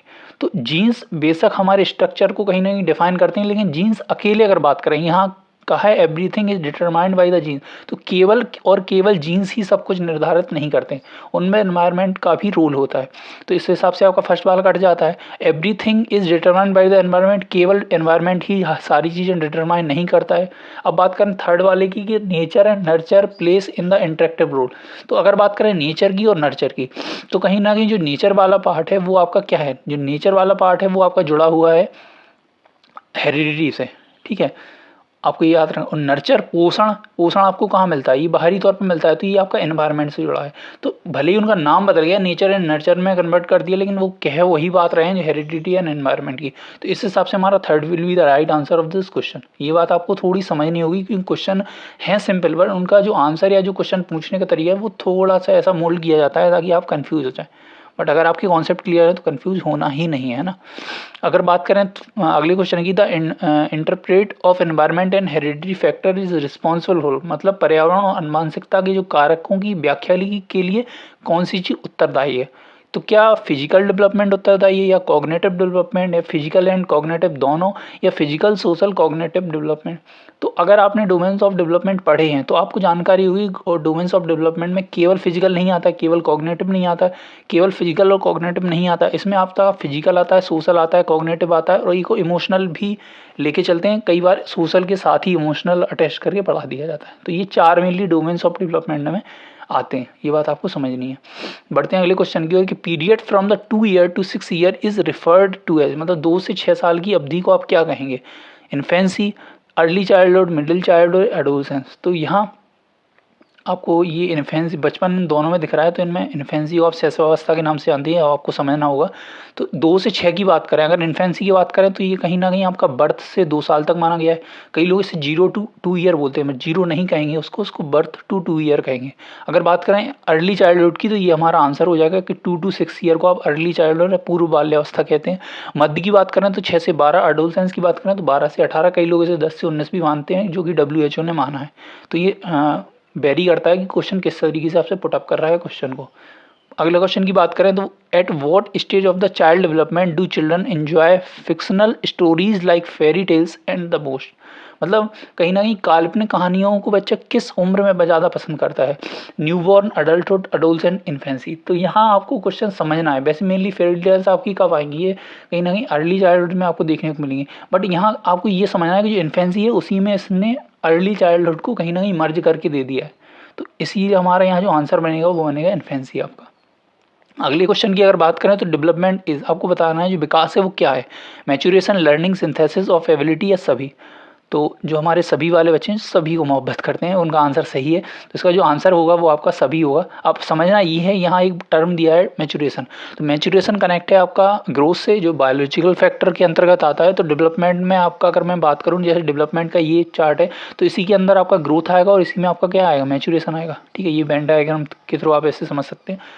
तो ये फोर्थ बिलीव राइट आंसर। और प्रीवियस क्वेश्चन आप बात करेंगे मैच्योरेशन, परिपक्वता क्या है? क्या ये साइकोलॉजिकल प्रोसेस है, मेंटल प्रोसेस है, लर्निंग प्रोसेस है या बायोलॉजिकल प्रोसेस है? तो अभी हमने बात करी जो मैच्योरेशन है वो ग्रोथ से कनेक्टेड है, तो ये हमारी कैसी होगी? बायोलॉजिकल प्रोसेस होगी, है ना।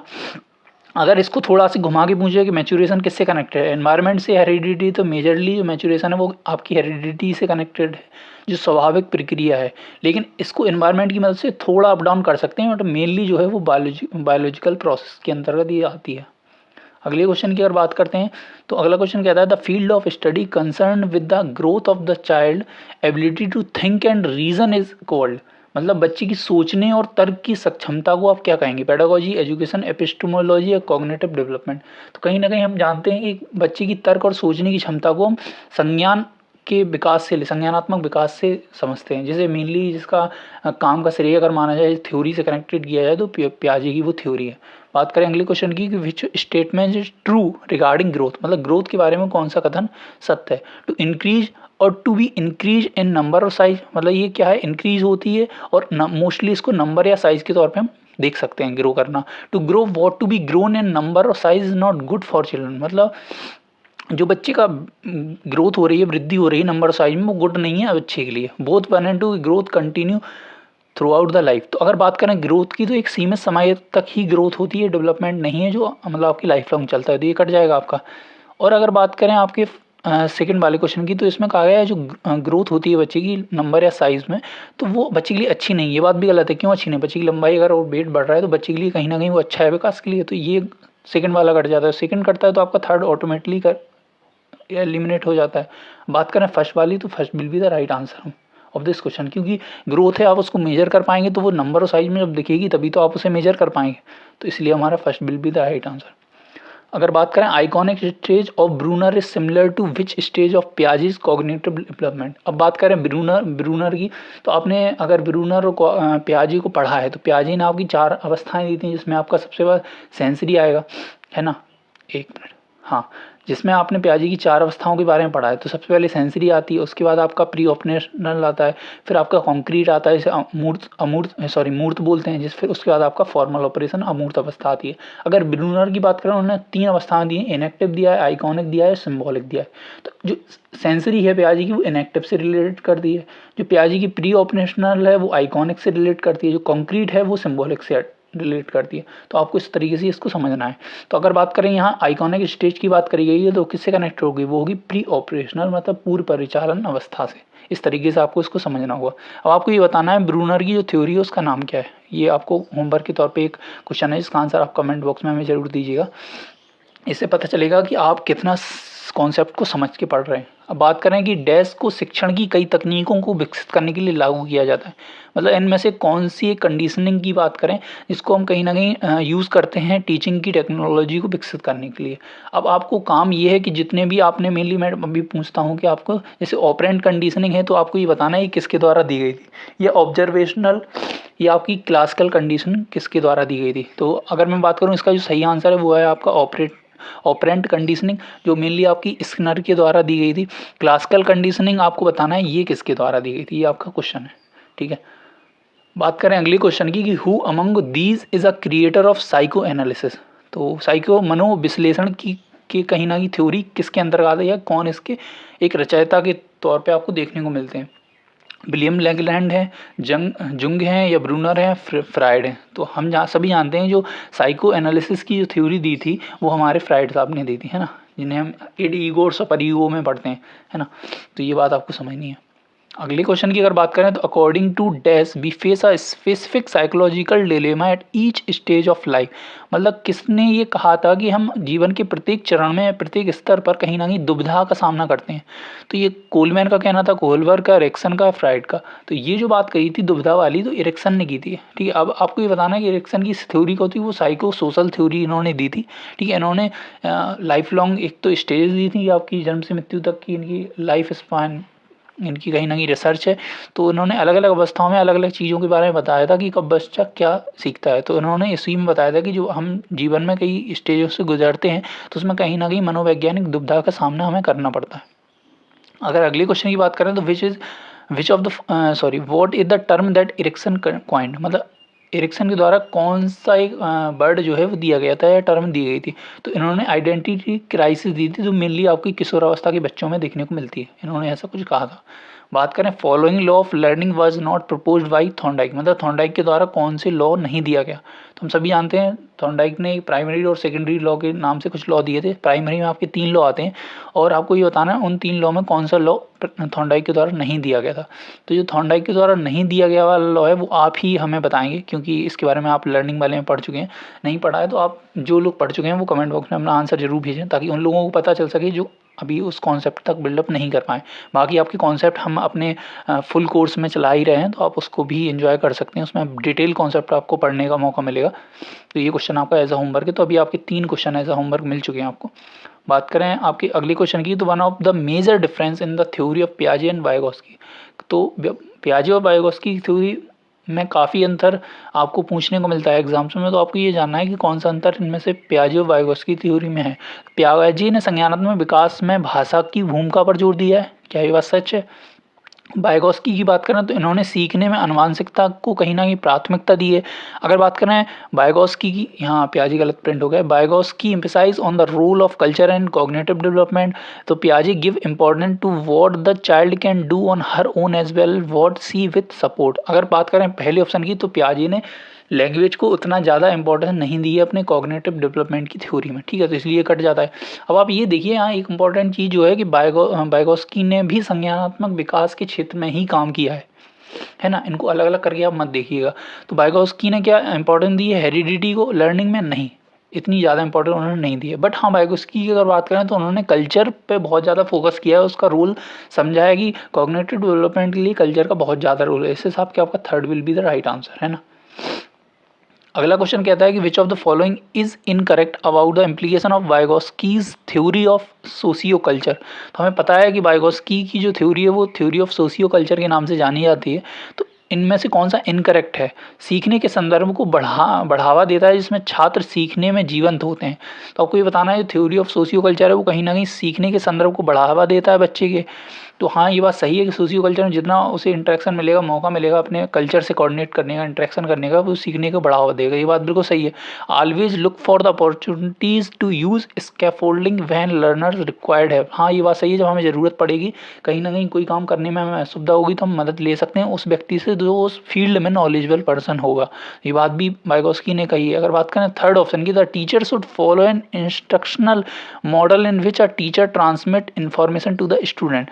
इसमें ये कहा था टीचर शुड फॉलो, मतलब टीचर को फॉलो करना चाहिए एक मॉडल को जिसमें टीचर ट्रांसमिट करेगा किसको, नॉलेज को, मतलब सीधा स्टूडेंट को नॉलेज को दे देगा। तो इस बारे में वाइगोस्की ने कहीं भी नहीं कहा, उन्होंने ये कहा बच्चा खुद एक्टिव होकर चीज़ों को सीखेगा।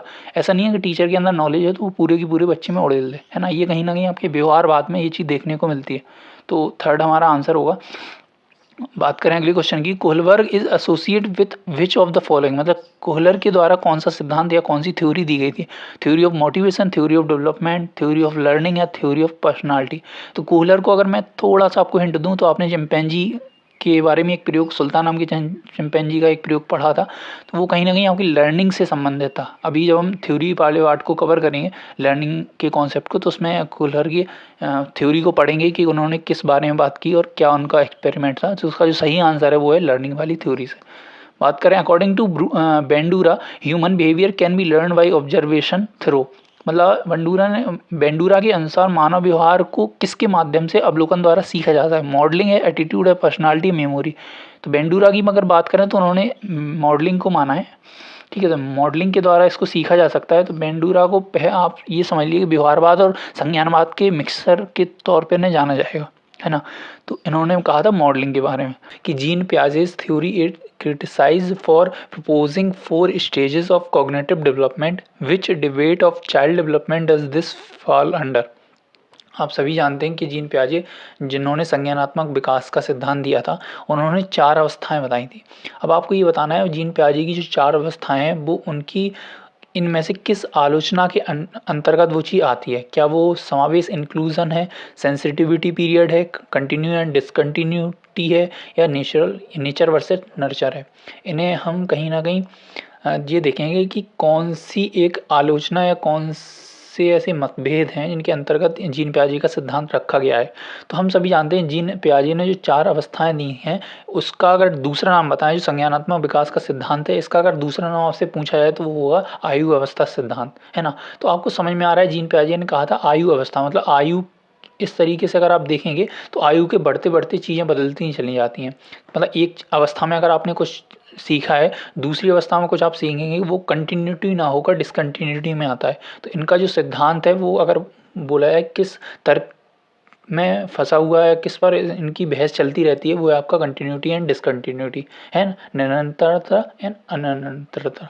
इसके बीच में ये सिद्धांत कहीं ना कहीं आपस में उलझा हुआ है। मेनली अगर पूछा जाएगा पियाजे का सिद्धांत किस पर बेस्ड है तो डिसकंटिन्यूटी पर बेस्ड है ना। और पियाजे का सिद्धांत अगर किसे मानता है, नेचर को या नर्चर को, तो आपको ये बात भी ध्यान रखनी है नेचर नर्चर दोनों को पियाजे ने माना है ना। किसी एक पर वो अपने पूरे तरीके से फोकस नहीं रहे हैं। तो बढ़ते हैं अगले क्वेश्चन की ओर कि according to cognitive development theory hypothetical deductive reasoning develops during. आपको ये बताना है कि संज्ञानात्मक विकास सिद्धांत जो पियाजे का है उसमें काल्पनिक निगमनात्मक तर्क जो है उस किस अवस्था में आपको देखने को मिलता है। तो अगर बात करें हाइपोथेटिकल डिडक्टिव रीजनिंग, ये कहीं ना कहीं अमूर्त चिंतन के अंतर्गत आता है। तो ये आपको पता है कि ये फॉर्मल आपका इसमें मिलेगा, है ना। तो ये चौथी अवस्था जो आपकी फॉर्मल ऑपरेशन है उसमें देखने को मिलेगी। बढ़ते हैं अगले क्वेश्चन की ओर और ये 4 अवस्थाएं आपको ये भी देखनी है। पियाजे की पूछा है कौन सी कितनी अवस्थाएं, 4 अवस्थाएं। एक पहली सेंसरी, दूसरी प्री ऑपरेशनल, थर्ड है आपकी concrete and fourth one is formal operation. अब आपको करना ये है कि कमेंट बॉक्स में इन चारों अवस्थाओं की आयु आपको लिखकर हमें भेजनी है ताकि हम ये जान सकें कि आपको कितना क्लियर है पियाजे की थ्योरी, है ना। बढ़ते हैं अगले क्वेश्चन की ओर कि 9-year-old Tara classifies a collection of buttons according to their size.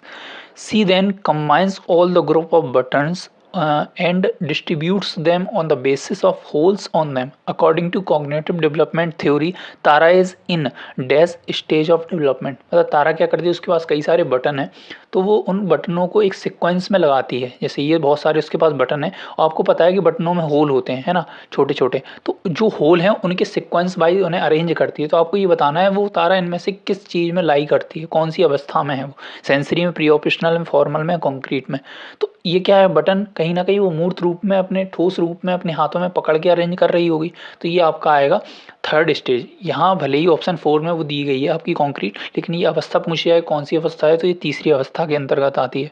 अब यहाँ थोड़ा सा एक्स्ट्रा अगर मैं आपको बताऊँ तो जो पहली अवस्था है सेंसरी स्टेज, इसकी 6 उप अवस्थाएँ हैं, है ना।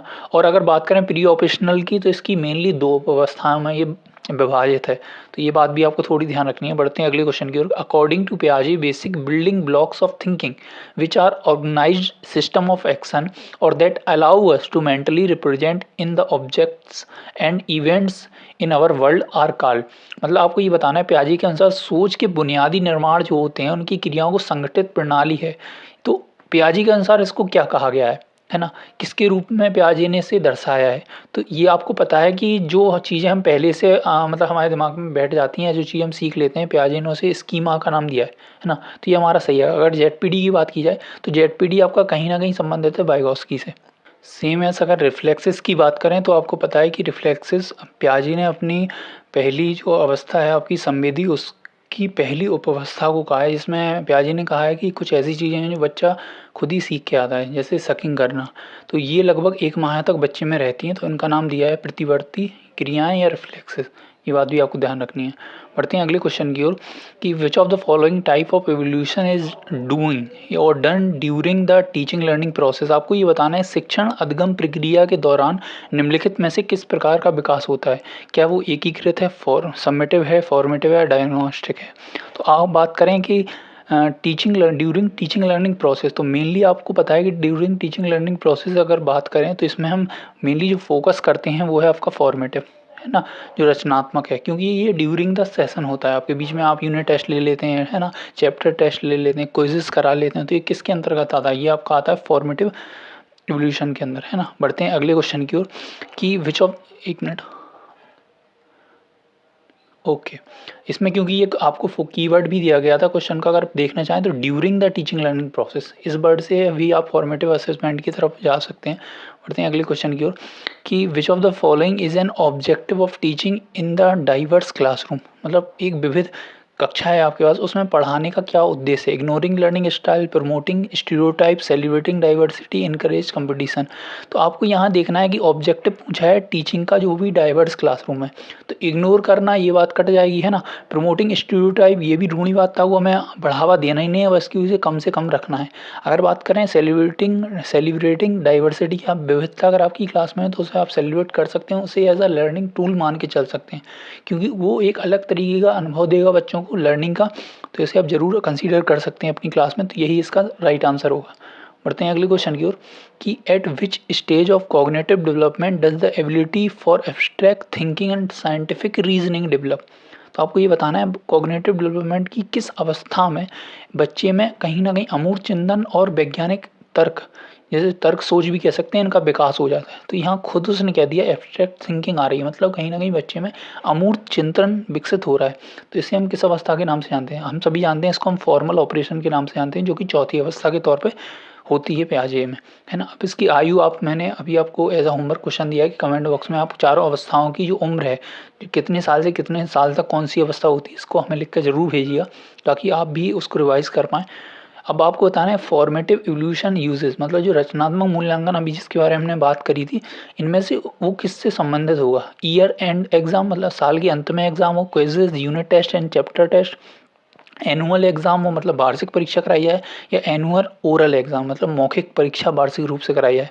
तो हम जानते हैं कि जो फॉर्मेटिव असेसमेंट एवोल्यूशन होता है वो आपका during the teaching learning process होता है, मतलब साथ साथ चलता रहता है। तो ये साल के अंत में नहीं कराया जाएगा, वो आपका समेटिव में आ जाएगा। तो ये इसका जो सही आंसर होगा वो second will be the right answer of this question, जिसमें आपका unit test, quizzes and chapter test आएंगे। बढ़ते हैं अगले क्वेश्चन की ओर कि which of the following types of dyslexia affects of person's ability to distinguish individual letter sound within words.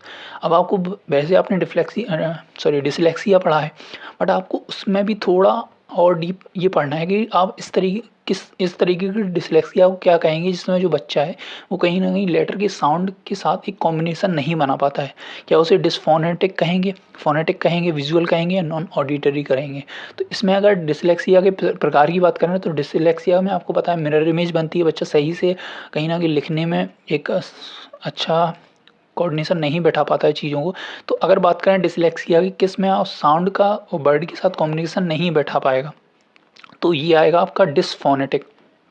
ठीक है, इसमें क्या होता है कहीं ना कहीं शब्दों का उसके बोलने का जो साउंड है उसके साथ एग्जैक्ट कोऑर्डिनेशन बच्चा बिठा नहीं पाता है, जिसमें आपका वो होता है। अगर बात करें दृश्य की, विजुअल डिसलेक्सिया की, तो इसमें आपको पता है कि मिरर इमेज बनती है, अभी हमने उसके बारे में डिस्कस किया। अगर बात करें कि फोनेटिक की, तो इसमें कहीं ना कहीं अक्षर और समूह के साथ ध्वनि को सुनने में कठिनाई होती है ना। बढ़ते हैं अगले क्वेश्चन की ओर। और नॉन ऑडिटरी में आपको पता है कि उसमें आप साउंड का कोई लेना देना है नहीं। Due to which of the following disabilities learners have difficulty in understanding concept of quantity and fractions.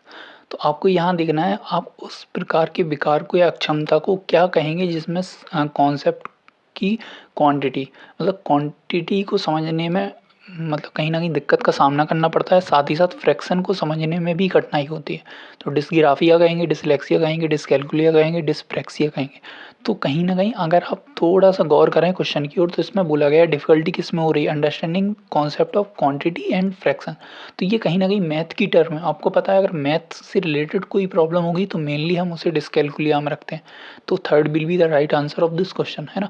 बढ़ते हैं अगले क्वेश्चन की ओर कि the factors affecting teaching learning process related to students are, मतलब आपको ये बताना है विद्यार्थी अब छात्र से संबंधित शिक्षा अधिगम प्रक्रिया में ऐसे कौन से कारक हैं जो प्रभावित करते हैं।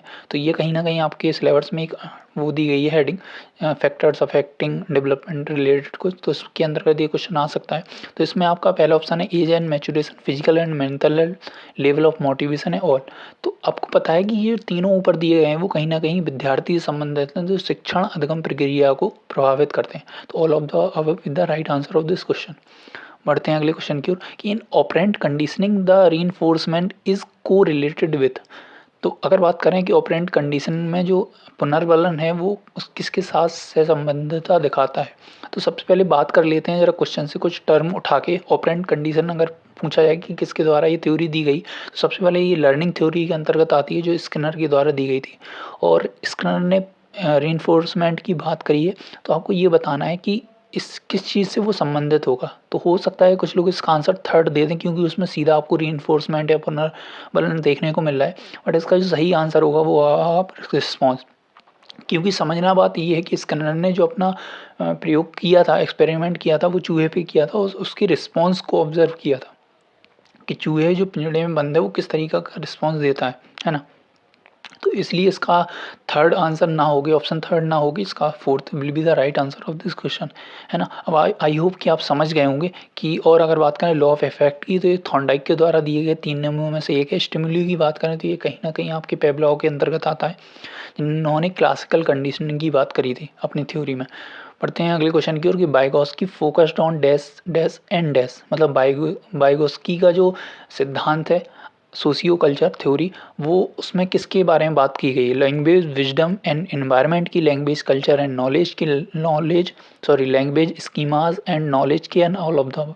अगर मैं यहाँ एलिमिनेशन लगाऊं तो देखो स्कीमा की अभी हमने बात करी थी कि स्कीमा जो वर्ड है वो प्याजे के साथ कोरिलेट करता है, तो ये आंसर इसका बनेगा नहीं। तो इस हिसाब से आपके दो ऑप्शन कट जाते हैं। अगर बात करें कि लैंग्वेज विजडम एंड एनवायरनमेंट और लैंग्वेज कल्चर एंड नॉलेज, तो अभी हमने बात की कि बाइगोस्की की जो थ्योरी है वो उसे हम सोशियो कल्चर थ्योरी के नाम से जानते हैं।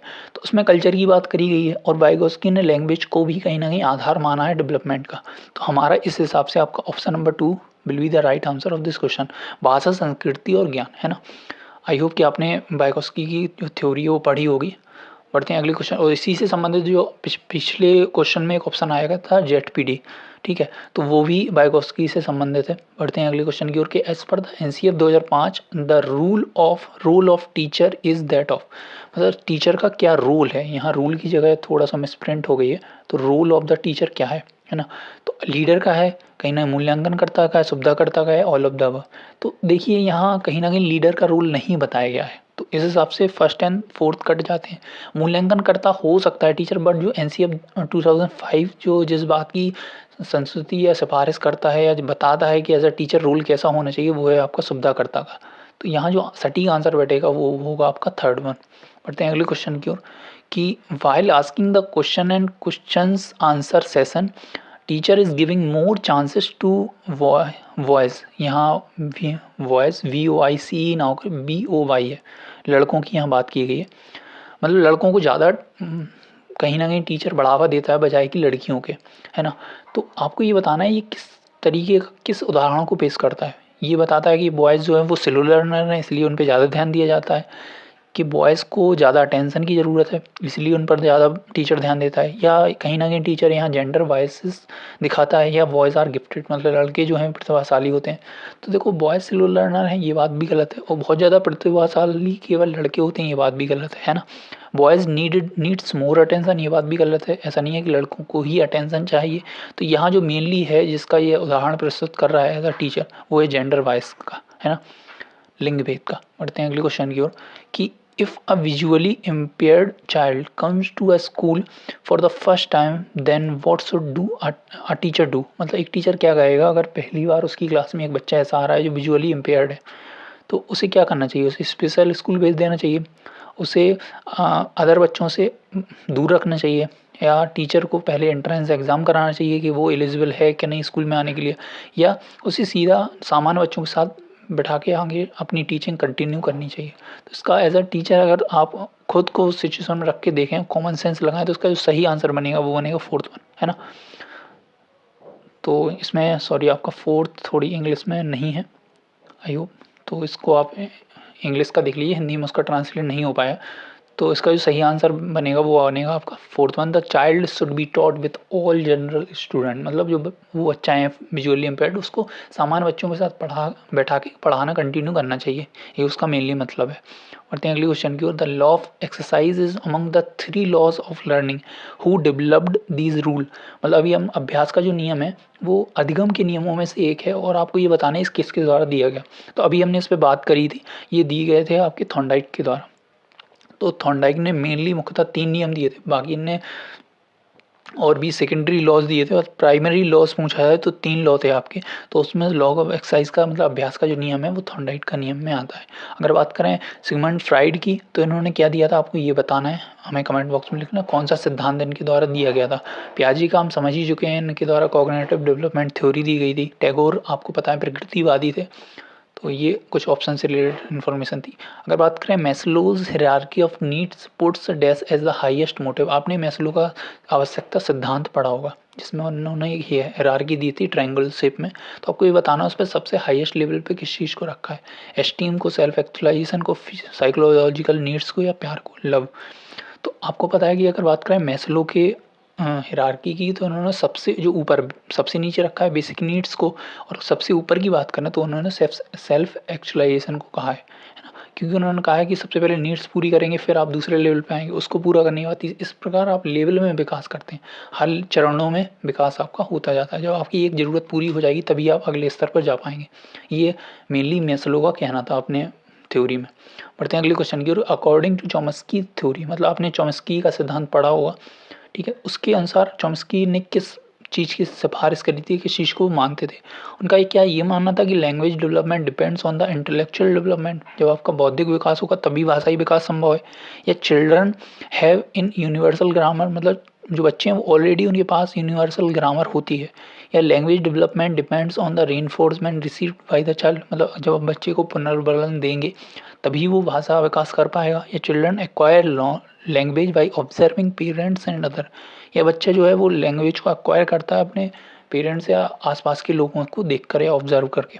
अगर बात करें चॉम्स्की की, तो उन्होंने लेड का कॉन्सेप्ट दिया था, एलएडी, इसका मतलब है लैंग्वेज एक्विजिशन डिवाइस। तो इनका ये मानना था कि जो बच्चा जो पैदा होता है वो पहले से ही भाषा को लेकर पैदा होता है, ऐसा नहीं है वो बाद में अलग से कोई चीज़ सीखे, उसको शार्प करना वो आगे करता रहता है, बट वो भाषा के साथ ही पैदा होता है। तो इसका जो सही आंसर होगा वो आपका सेकंड ऑप्शन। पढ़ते हैं अगले क्वेश्चन की ओर। और अगर बात करें इसी ऑप्शन में अगर फोर्थ की बात करें, तो आपको बताना है कि फोर्थ किससे रिलेटेड होगा, ठीक है? और साथ ही साथ आपको ये भी बताना है कि अगर बात करें फर्स्ट की, ये किसके सिद्धांत के अंतर्गत आएगा। बढ़ते हैं अगले क्वेश्चन की ओर कि school education in India can be broadly classified into how many stages. मतलब भारत में अगर स्कूली शिक्षा की बात करें मोटे तौर पर कितने चरणों में ये वर्गीकृत है। तो ये आंसर आप सभी को पता है, बस इसको थोड़ा सा घुमा के पूछा गया है। अगर स्कूल एजुकेशन इन इंडिया की बात करें कि कितने चरणों में है, तो वो है आपका 4। कैसे? अभी आपने नई एनईपी के अंतर्गत एक चीज़ बहुत ही ज़्यादा पढ़ी है, वो है 5+3+3+4 का मॉडल। तो ये 4 चरणों में आपको देखने को मिलती है ना, 4 अवस्थाओं में, स्तरों में। तो आपको ये बताना है कि इन चारों चरणों के अपने अपने नाम हैं, तो उन नामों को आपको लिख के हमें भेजना है एज अ कमेंट बॉक्स में, ठीक है? तो ये देखना है कि एनईपी आपने पढ़ने के बाद कितनी चीज़ें आपकी मेमोरी में अभी भी हैं, तो वो आप हमें लिख के ज़रूर भेजिएगा। और पहला है आपको प्याजे की चारों अवस्थाओं की आयु लिख के भेजनी है। सेकंड क्वेश्चन आपका है कि ये जो स्टेजेस हैं एजुकेशन की, इंडियन एजुकेशन की, तो वो कितने चरणों में और किस नाम से वो जानी जाती है। तो ये आपके 2 क्वेश्चन हैं। आई होप कि आज के प्रैक्टिस सेशन आपको इंपॉर्टेंट लगा होगा, आपको समझ में आया होगा कि किस तरीके से हम आगे बढ़ेंगे इस सीरीज़ में, प्रैक्टिस सेशन में। तो आगे इसमें कई सारी प्रैक्टिस सेशन अभी आने बाकी हैं। आपके एग्ज़ाम से पहले बहुत सारे प्रैक्टिस सेशन आपको देखने को मिलेंगे, जिसमें मेनली टारगेटेड हैं कि 200 प्लस क्वेश्चंस की प्रैक्टिस करेंगे, जिससे आपको ओवरऑल आइडिया मिल जाए किस तरीके से हम क्वेश्चनों को अटेम्प्ट करेंगे, जो 30 क्वेश्चन सीडीपी और पेडागोगी पोर्शन में आने वाले। तो मैं उम्मीद करता हूँ ये प्रैक्टिस सेशन आपको पसंद आया होगा। मिलते हैं अगले प्रैक्टिस सेशन में, तब तक के लिए अपना ख्याल रहिए, मस्त रहिए, मुस्कुराते रहिए। Take care and bye bye.